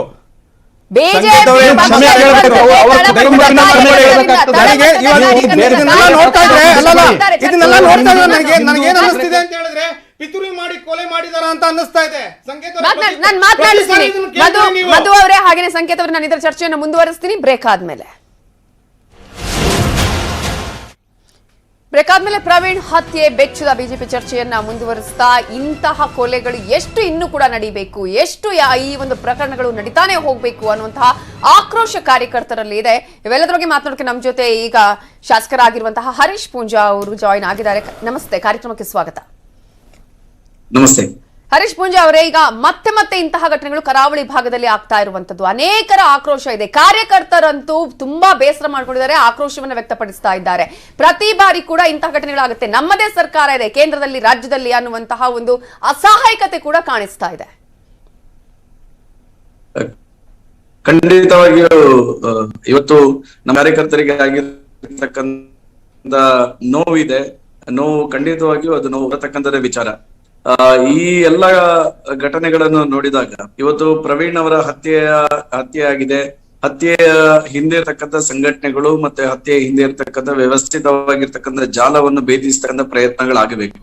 ಆದ್ರೆ ನಾನೊಬ್ಬ ಸರ್ಕಾರದ ಪ್ರತಿನಿಧಿಯಾಗಿ ನಾನಿವತ್ತು ನಿಮ್ ಮೂಲಕ ನಾನು ಹೇಳಲಿಕ್ಕೆ ಇಚ್ಛೆ ಪಡ್ತೇನೆ. ಇವತ್ತು ಶಿವಮೊಗ್ಗದಲ್ಲಿ ನಡೆದಿರ್ತಕ್ಕಂಥ ಘಟನೆ ಇದೆ. ಹರ್ಷ ಅವರ ಕೊಲೆ ನಡೆದಂತಹ ಸಂದರ್ಭದಲ್ಲಿ, ಅವರ ಹತ್ಯೆ ಆದಂತಹ ಸಂದರ್ಭದಲ್ಲಿ ಅವರ ಹಂತಕರು ಯಾರಿದ್ದಾರೆ ಅವರಿಗೆ ನೀಡಿರ್ತಕ್ಕಂತ ಶಿಕ್ಷೆ ಏನಿದೆ, ಆ ಶಿಕ್ಷೆಯ ಪ್ರಮಾಣವನ್ನು ಗಮನಿಸಿದಾಗ ನಮಗೆಲ್ಲೋ ಇದು ನ್ಯಾಯ ಕೊಡತಕ್ಕಂಥ ನಿಟ್ಟಿನಲ್ಲಿ ನಾವು ವ್ಯವಸ್ಥೆಗಳು ವಿಫಲತೆಯನ್ನು ಕಾಣ್ತಾ ಎನ್ನುವಂಥದ್ದು ನಮ್ಮ ಮನಸ್ಸಿಗೆ ಬರತಕ್ಕಂಥದ್ದು. ಯಾಕಂತ ಹೇಳಿದ್ರೆ ಅವರು ಹಂತಕರು ಜೈಲಿನಲ್ಲಿ ವಿಡಿಯೋ ಕಾನ್ಫರೆನ್ಸ್ ಮಾಡುವಂತದ್ದು ಇರ್ಬೋದು. ಈ ರೀತಿಯ ಅವರಿಗೆ ಈ ಹಂತಕರು ಬಹಳ ಸ್ವಚ್ಛಂದವಾಗಿ ಇರುವಂತ ರೀತಿಯಲ್ಲಿ ಈ ಘಟನೆಗಳು ನಡೆದಂತಹ ಪರಿಣಾಮವಾಗಿ ಇಂತಹ ಘಟನೆಗಳು ಮತ್ತೆ ಸಮಾಜದಲ್ಲಿ ಮರುಕಳಿಸುವಂತೆ ಆಗಿದೆ ಎನ್ನುವಂಥದ್ದು ನನ್ನ ಭಾವನೆ. ಆ ಕಾರಣಕ್ಕೋಸ್ಕರ ನ್ಯಾಯಾಲಯಗಳಲ್ಲಿ ಅತ್ಯಂತ ತ್ವರಿತವಾಗಿರ್ತಕ್ಕಂಥ ನ್ಯಾಯ ತೀರ್ಮಾನದ ವ್ಯವಸ್ಥೆಗಳು ಆಗುವಂತ ಅನಿವಾರ್ಯತೆ ಇದೆ. ಕನಿಷ್ಠ ಒಂದು 60 ದಿನಗಳಲ್ಲಿ ಈ ರೀತಿಯ ಹತ್ಯೆಗಳು ನಡೆದಂತಹ ಸಂದರ್ಭದಲ್ಲಿ ವಿಶೇಷ ನ್ಯಾಯಾಲಯಗಳು ಇದಕ್ಕೆ ತಕ್ಷಣ ತೀರ್ಪನ್ನು ಕೊಟ್ಟು ಗಲ್ಲು ಶಿಕ್ಷೆನ ಮರಣದಂಡನೆಯನ್ನು ವಿಧಿಸ್ತಕ್ಕಂಥ ವ್ಯವಸ್ಥೆಗಳು ಆದಾಗ ಒಂದಷ್ಟು ಸಮಾಜದಲ್ಲಿ ಈ ರೀತಿಯ ಕೃತ್ಯಗಳನ್ನು ನಿಲ್ಲಿಸಲಿಕ್ಕೆ ಸಾಧ್ಯ ಇದೆ ಅನ್ನುವಂಥದ್ದು ಸಹ ನನ್ನ ಅಭಿಪ್ರಾಯ. ಈಗ ಪ್ರತಿ ಒಬ್ಬ ಅಲ್ಲಿನ ಕಾರ್ಯಕರ್ತರು ಹೇಳುವಂತಹ ಮಾತಿದು, ಅಂದ್ರೆ ನಾವು ಈಗಾಗ್ಲೇ ನಂಬಿದ್ವಿ ಸರ್ಕಾರವನ್ನ, ಕಠಿಣ ಕ್ರಮವನ್ನ ತೆಗೆದುಕೊಳ್ತಾರೆ ಅನ್ನೋದನ್ನ ಅನ್ಕೊಂಡಿದ್ವಿ, ಆದ್ರೆ ಅದು ಯಾವುದು ಕೂಡ ಆಗ್ತಾ ಇಲ್ಲ. ಹೇಗೆ ಹಾಗಾದ್ರೆ ಇನ್ನು ಎಷ್ಟು ಜೀವಗಳು ಬಲಿಯಾಗಬೇಕು ಅನ್ನುವಂಥದ್ದು ಪ್ರತಿಯೊಬ್ಬ ಅಲ್ಲಿ ಕಾರ್ಯಕರ್ತರು. ನಿಮ್ಮ ಪಕ್ಷ ಇರುವಂತದ್ದು ಕಾರ್ಯಕರ್ತರಿಂದನೇ, ತಳಮಟ್ಟದಿಂದನೇ ನಡ್ಕೊಂಡು ಬರ್ತಾ ಇರುವಂತದ್ದು. ಹಾಗಾದ್ರೆ ಪ್ರತಿಯೊಬ್ಬರು ಉಲ್ಟಾ ಆದ್ರೆ ಏನ್ ಕತೆ? ನಾನು ಕಾರ್ಯಕರ್ತನ ನೆಲೆಯಲ್ಲಿ ನಾನು ಕಾರ್ಯಕರ್ತರ ಪರವಾಗಿ ಯಾವಾಗ್ಲೂ ಯೋಚನೆ ಮಾಡುವವನು. ಖಂಡಿತವಾಗಿಯೂ ಇದು ಸರ್ಕಾರವನ್ನು ನಾನು ಸಮರ್ಥನೆಯನ್ನು ಈ ಸಂದರ್ಭದಲ್ಲಿ ಮಾಡುವುದಿಲ್ಲ. ಖಂಡಿತ ಇವತ್ತು ಪ್ರವೀಣ್ ಅವರ ಹತ್ಯೆಯ ಹಿಂದೆ ಇರ್ತಕ್ಕಂಥ ವ್ಯಕ್ತಿಗಳು ಮತ್ತು ಸಂಘಟನೆಗಳನ್ನು ಅತ್ಯಂತ ತೀಕ್ಷ್ಣವಾಗಿ ಶಿಕ್ಷಿಸ್ತಕ್ಕಂಥ ಕೆಲಸವನ್ನು ನಮ್ಮ ಸರ್ಕಾರ ಮಾಡ್ಬೇಕೆನ್ನುವಂತ ಒತ್ತಾಯವನ್ನು ಸಹ ನಾನು ಈ ಸಂದರ್ಭದಲ್ಲಿ ಇವತ್ತೊಂದು ವಿಡಿಯೋವನ್ನು ನೋಡ್ತಾ ಇದ್ವಿ. ನೀವು ಹೋಗುವಂತ ಸಂದರ್ಭದಲ್ಲಿ ಒಬ್ಬ ಕಾರ್ಯಕರ್ತ ಮಾತನಾಡ್ತಾರೆ, ನಿಮ್ ಜೊತೆ ಮಾತನಾಡುವಂತ ಸಂದರ್ಭದಲ್ಲಿ ಹೇಳ್ತಾರೆ, ನಿಮಗೆ ಗೊತ್ತಿದೆ, ನೀವು ಕೆಪಾಸಿಟಿ ಇದೆ, ಇಂತಹ ಒಂದು ಯಾರು ಶಕ್ತಿಗಳಿದ್ದಾರೆ ಅವರ ವಿರುದ್ಧ ನೀವು ಅವರಿಗೆ ಕಠಿಣ ಕ್ರಮವನ್ನು ತೆಗೆಸುವಂತಹ ಕೆಲಸವನ್ನ ಮಾಡಬೇಕು ಅಂತ ಹೇಳಿ. ಕಾರ್ಯಕರ್ತರ ಇಂತಹ ಒತ್ತಾಯಕ್ಕೆ ಏನ್ ಹೇಳ್ತೀರಿ? ಖಂಡಿತವಾಗೂ ಇವತ್ತು ನಾನೊಬ್ಬ ಸಾಮಾನ್ಯ ಕಾರ್ಯಕರ್ತನಾಗಿ ಬೆಳೆದು ಬಂದಿರ್ತಕ್ಕಂಥವನು. ಸಾಮಾನ್ಯ ಕಾರ್ಯಕರ್ತನಾಗಿದ್ದವನಿಗೆ ನನಗೆ ಇವತ್ತು ಈ ರೀತಿಯ ಜವಾಬ್ದಾರಿಯನ್ನು ಪಕ್ಷ ಕೊಟ್ಟಿದೆ. ಕಾರ್ಯಕರ್ತರು ಈ ಜವಾಬ್ದಾರಿಯನ್ನು ನನಗೆ ಹೊರಿಸಿದ್ದಾರೆ. ಖಂಡಿತವಾಗಿಯೂ ಏನು ಕಾರ್ಯಕರ್ತರ ಅಪೇಕ್ಷೆ ಏನಿದೆ, ಕಾರ್ಯಕರ್ತರ ಅಪೇಕ್ಷೆಗೆ ಪೂರಕವಾಗಿ, ಅವರ ಮನಸ್ಸಿನ ಭಾವನೆಗೆ ಪೂರಕವಾಗಿ ನಾನು ಖಂಡಿತವಾಗಿಯೂ ಯಾವತ್ತೂ ನಿಲ್ತೇನೆ. ಯಾವುದೇ ಅಧಿಕಾರ ಎನ್ನುವಂಥದ್ದು ಶಾಶ್ವತ ಅಲ್ಲ. ಅಧಿಕಾರ ಇಲ್ಲದಿದ್ರು ನಾನು ಕಾರ್ಯಕರ್ತರ ಪರವಾಗಿ ನಿಲ್ಲುವಂತ ವ್ಯಕ್ತಿ. ಖಂಡಿತವಾಗಿ ಇಂತಹ ಕಷ್ಟಗಳ ಸಂದರ್ಭದಲ್ಲಿ ಖಂಡಿತವಾಗೂ ನಾನು ಕಾರ್ಯಕರ್ತರ ಪರವಾಗಿ ನಿಲ್ತೇನೆ. ಓಕೆ, ಸಂಕೇತ ಮೇಣಗಿ ಅವರೇ, ಕೊನೆಯದಾಗಿ ಏನ್ ಹೇಳ್ತೀರಿ? ಯಾವಾಗ ನಿಲ್ಲುತ್ತೆ ಇಂತಹ ಒಂದು ಕೊಲೆಯ ಪ್ರಕರಣಗಳು ಆಗಿರ್ಬೋದು, ಇಂತಹ ಘಟನೆಗಳು ಅಂತ? ನಾನು ಈ ಸಂದರ್ಭದಲ್ಲಿ ಮಾನ್ಯ ಮುಖ್ಯಮಂತ್ರಿಗಳಿಗೆ ಮತ್ತು ಗೃಹ ಸಚಿವರಿಗೆ ಈ ಮೂಲಕ ನಾನು ಆಗ್ರಹ ಮಾಡ್ತೇನೆ. ರಾಜ್ಯದಲ್ಲಿ ದೇಶದಲ್ಲಿ ಒಂದು ಮಾದರಿ ಆಗಿರ್ತಕ್ಕಂಥ ಕಾನೂನು ಪಾಲನೆಯ ದೃಷ್ಟಿಯಲ್ಲಿ ನಮ್ಮ ಯೋಗಿ ಅವರ ಸರ್ಕಾರ ಹಾಕಿಕೊಟ್ಟಿದ್ದಾರೆ. ಉತ್ತರ ಪ್ರದೇಶದ ಸರ್ಕಾರ ಮತ್ತು ಮಧ್ಯಪ್ರದೇಶ ಸರ್ಕಾರ ಕಾನೂನು ಪಾಲನೆಯ ದೃಷ್ಟಿಯಿಂದ ಒಂದು ಮಾದರಿ ಆಗಿರ್ತಕ್ಕಂಥ ವ್ಯವಸ್ಥೆಯನ್ನು ಹಾಕಿಕೊಟ್ಟಿದ್ದಾರೆ. ದಯವಿಟ್ಟು ಮುಖ್ಯಮಂತ್ರಿಗಳು ಮತ್ತು ಗೃಹ ಸಚಿವರು ನಮ್ಮ ಕರ್ನಾಟಕ ಮಾದರಿಯ ರೀತಿಯಲ್ಲಿ ಒಂದು ಈ ರೀತಿಯ ಘಟನೆಗಳು ಘಟಿಸದ ರೀತಿಯಲ್ಲಿ ಅಂತಹ ಕೃತ್ಯವನ್ನು ಮಾಡತಕ್ಕಂಥವರಿಗೆ ಹೆದರಿಕೆ ಆಗ್ತಕ್ಕಂಥದ್ದು ಮತ್ತೆ ಅವರು ಇನ್ನು ಮುಂದೆ ಮಾಡದ ರೀತಿಯಾಗಿರ್ತಕ್ಕಂಥ ವ್ಯವಸ್ಥೆಯನ್ನು ಕಾನೂನು ಪಾಲನೆಯಷ್ಟಿಂದ ಮಾಡಬೇಕೆನ್ನುವಂತ ಆಗ್ರಹವನ್ನು ಮಾಡ್ತಾರೆ. ಸಂಕೇತ ಮೇಣಗಿ ಅವರು ಏನ್ ಹೇಳೋದಕ್ಕೆ ಬಯಸ್ತೀರಿ ಕೊನೆಯದಾಗಿ? ಈಗ 2-3 ವಿಚಾರಗಳು ಇದರಲ್ಲಿ ಬರ್ತವೆ. ಮೊದಲದ್ದು, ಕಾರ್ತಿಕ್ ಮೆರ್ಲಾನ್ ಮರ್ಡರ್ ಆಗಿತ್ತು 2019ರಲ್ಲಿ, ಅದಕ್ಕೆ ಇನ್ನೂವರೆಗೆ ನ್ಯಾಯ ಸಿಕ್ಕಿಲ್ಲ. ರಾಹುಲ್ ಅಲಿಯಾಸ್ ಕಕ್ಕೆ ಅನ್ನೊಂದು ಏಪ್ರಿಲ್ 19, 29, 2022 ಮರ್ಡರ್ ಆಯ್ತು. ಅದ್ರ ಬಗ್ಗೆ ಇವತ್ತಿನವರೆಗೆ ಅದ್ರ ಬಗ್ಗೆ ಮಾತಾಡ್ತಾ ಇಲ್ಲ ಬಿಜೆಪಿ ಅವರು. ಉರ್ವಾ ಪೊಲೀಸರು ಇಲ್ಲ, ಅಷ್ಟೇ ಅಲ್ಲ, ಇನ್ನೊಂದು ಹೇಳ್ತೇನೆ. ಉರ್ವಾ ಪೊಲೀಸರು ಮೇ 30, 2022ನೇ ಇಸ್ವಿಯಲ್ಲಿ ಅದೊಂದು ಕೊಲೆ ಪ್ರಯತ್ನ ಮಾಡ್ತಾ ಇದ್ದಾರೆ ಅಂತ ಹೇಳಿ 8 ಜನನ ಅರೆಸ್ಟ್ ಮಾಡ್ತಾರೆ. ಅದ್ರ ಬಗ್ಗೆ ಇವತ್ತಿನವರೆಗೆ ಮಾತಾಡ್ತಾ ಇಲ್ಲ. ಮತ್ತೆ ಈ ಪ್ರಶಾಂತ್ ನಾಗರಾಜ್ ಅನ್ನೋರು Hassan city municipal council member, ಅವ್ರು ಮರ್ಡರ್ ಮಾಡ್ಲಾಗ್ತದೆ ಜೂನ್ 2, 2022. ಅದ್ರ ಬಗ್ಗೆ ಮಾತನಾಡ್ತಾ ಇಲ್ಲ. ಚರಣ್ ಅನ್ನೋ ಒಬ್ಬ ವ್ಯಕ್ತಿನ 5/6/2022 ಜೂನ್ 5ನೇ ತಾರೀಕಿಗೆ ಮರ್ಡರ್ ಆಗ್ತದೆ, ಅದ್ರ ಬಗ್ಗೆ ಮಾತನಾಡ್ತಾ ಇಲ್ಲ. ಸಮೀವುಲ್ಲಾ ಅನ್ನೋ ಒಂದು ಮರ್ಡರ್ ಆಗ್ತದೆ ಚಿತ್ರದುರ್ಗದಲ್ಲಿ, ಅದ್ರ ಬಗ್ಗೆ ಮಾತನಾಡ್ತಾ ಇಲ್ಲ. ಈಗ ಹರ್ಷನ್ ಬಗ್ಗೆ ಅಲ್ಲಿಗೆ ಕ್ಲೋಸ್ ಮಾಡ್ಬಿಟ್ರು, ನ್ಯಾಯ ಸಿಗ್ಲಿಲ್ಲ. ಚಂದ್ರನ್ ಬಗ್ಗೆ ಮಾತನಾಡ್ತಾನೆ ಇಲ್ಲ. ಅಂದ್ರೆ 1-2 ಕೊಲೆ ಆಗಿದಾವೆ ಇವರು ಅಧಿಕಾರದಲ್ಲಿ, ಸಾಕಷ್ಟು ಕೊಲೆ ಆಗಿದಾವೆ. ಪ್ರತಿ ಸರಿ ಹೆಣದ ಮೇಲೆ ಭರವಸೆ ಕೊಡ್ತಾರೆ ಇವರು. ಸತ್ತ ಹೆಣದ ನಂತರ ಇವರು ನಾನಾ ವಿಚಾರಗಳನ್ನ ಹೇಳಿ, ಎಮೋಷನಲ್ ವಿಚಾರಗಳನ್ನ ಹೇಳಿ ಪರಿಹಾರ ಕೊಟ್ಟಾಗ ಮಾಡಿ. ಪರಿಹಾರ ಕೊಟ್ರೆ ಜೀವ ಹೋಗಿರೋದು ವಾಪಸ್ ಬರುತ್ತಾ? ಏನು ಮಾಡಕ್ ಸಾಧ್ಯ ಇಲ್ಲ ಇವ್ರಿಗೆ. ಪ್ರತಿ ಸರಿನೂ ಕೇಳಿದ್ರೆ ಒಂದೇ ಮಾತು ಇವ್ರದು, ಅವ್ರಿಗೆ ನ್ಯಾಯ ಕೊಡಿಸ್ಕೊಡುವಂತ ಪ್ರಯತ್ನ ಮಾಡಿ, ಕಠಿಣ ಶಿಕ್ಷೆ ಕೊಡಿಸಿ. ಯಾವ್ದ್ರಲ್ಲಿ ಕಠಿಣ ಶಿಕ್ಷೆ ಆಗಿದೆ ತೋರಿಸ್ಕೊಡಿ, ಯಾವ್ದ್ರಲ್ಲಿ ತನಿಖೆ ಸಂಪೂರ್ಣವಾಗಿದೆ ತೋರಿಸ್ಕೊಡಿ, ಯಾವ್ದ್ರಲ್ಲಿ ಈಸಿಯಾಗಿ ಸ್ಪೀಡಿ ಟ್ರಯಲ್ ಆಗಿದೆ ತೋರಿಸ್ಕೊಡಿ. ನ್ಯಾಯ ಎಲ್ಲೂ ಸಿಲ್ಲ, ನ್ಯಾಯ ಕೊಡಿಸೋದಿಲ್ಲ ಇವ್ರು ಬರೀ ಇಲೆಕ್ಷನ್ ಸಲುವಾಗಿ ಇದನ್ನ ಮಾಡ್ತಾ ಇರೋದು. ಇದನ್ನ ಹೇಳ್ಕೊಂಡು ಹೋಗ್ತಾರೆ. ಇಲೆಕ್ಷನ್ ಎಲ್ಲರ ಆಗ್ರಹ ಕೂಡ ಅದೇ, ಇನ್ನು ಮುಂದೆ ಇಂತಹ ಘಟನೆಗಳು ಆಗದ ಹಾಗೆ ಸರ್ಕಾರ ಇಲ್ಲಿ ಎಚ್ಚೆತ್ತುಕೊಳ್ಬೇಕಾಗಿದೆ. ಸರ್ಕಾರ ಕಠಿಣ ಕ್ರಮವನ್ನ ತೆಗೆದುಕೊಳ್ಳುವಂತಹ ಭರವಸೆಯನ್ನ ಮಾತ್ರ ನೀಡೋದು ಮಾತ್ರ ಅಲ್ಲ, ಅಂತಹ ನಿಟ್ಟಿನಲ್ಲಿ ಕೆಲಸ ಕಾರ್ಯವನ್ನ ಮಾಡಬೇಕಾಗಿದೆ. ಇನ್ನು ಎಷ್ಟು ಜನರ ಪ್ರಾಣ ಹೋಗಬೇಕಾಗಿದೆ ಸರ್ಕಾರಕ್ಕೆ ಅನ್ನುವಂಥ ಪ್ರಶ್ನೆ ಕೂಡ ಇದೆ. ಮೂವರಿಗೂ ಕೂಡ ಧನ್ಯವಾದಗಳು ನಮ್ಮ ಈ ಚರ್ಚೆಯಲ್ಲಿ ಪಾಲ್ಗೊಂಡಿದ್ದಕ್ಕಾಗಿ. ಸರ್ಕಾರ ಇದರ ಕಡೆ ಗಮನವನ್ನು ವಹಿಸಬೇಕು. ಕೇವಲ ಭರವಸೆಯಾಗಿ ಮಾತ್ರ ಉಳಿಬಾರ್ದು. ಈ ನಿಟ್ಟಿನಲ್ಲಿ ಕೆಲಸ ಕಾರ್ಯಗಳು ಆಗಬೇಕು. ರಾಜ್ಯದಲ್ಲಿ ಶಾಂತಿ ಸುವ್ಯವಸ್ಥೆ ಕಾಪಾಡುವ ನಿಟ್ಟಿನಲ್ಲಿ ಕೆಲಸ ಕಾರ್ಯಗಳು ಆಗ್ಲಿ ಅಂತ ಆಶಿಸ್ತಾ ಈ ಹೊತ್ತಿನ ಇನ್ಸೈಡ್ ಸ್ಟೋರಿನ ಮುಗಿಸ್ತಾ ಇದ್ದೀನಿ. ನೋಡ್ತಾ ಇರಿ ನ್ಯೂಸ್ 18 ಕನ್ನಡ. ಜಾಲ ನಮ್ಮದು, ಬಲ ನಿಮ್ಮದು.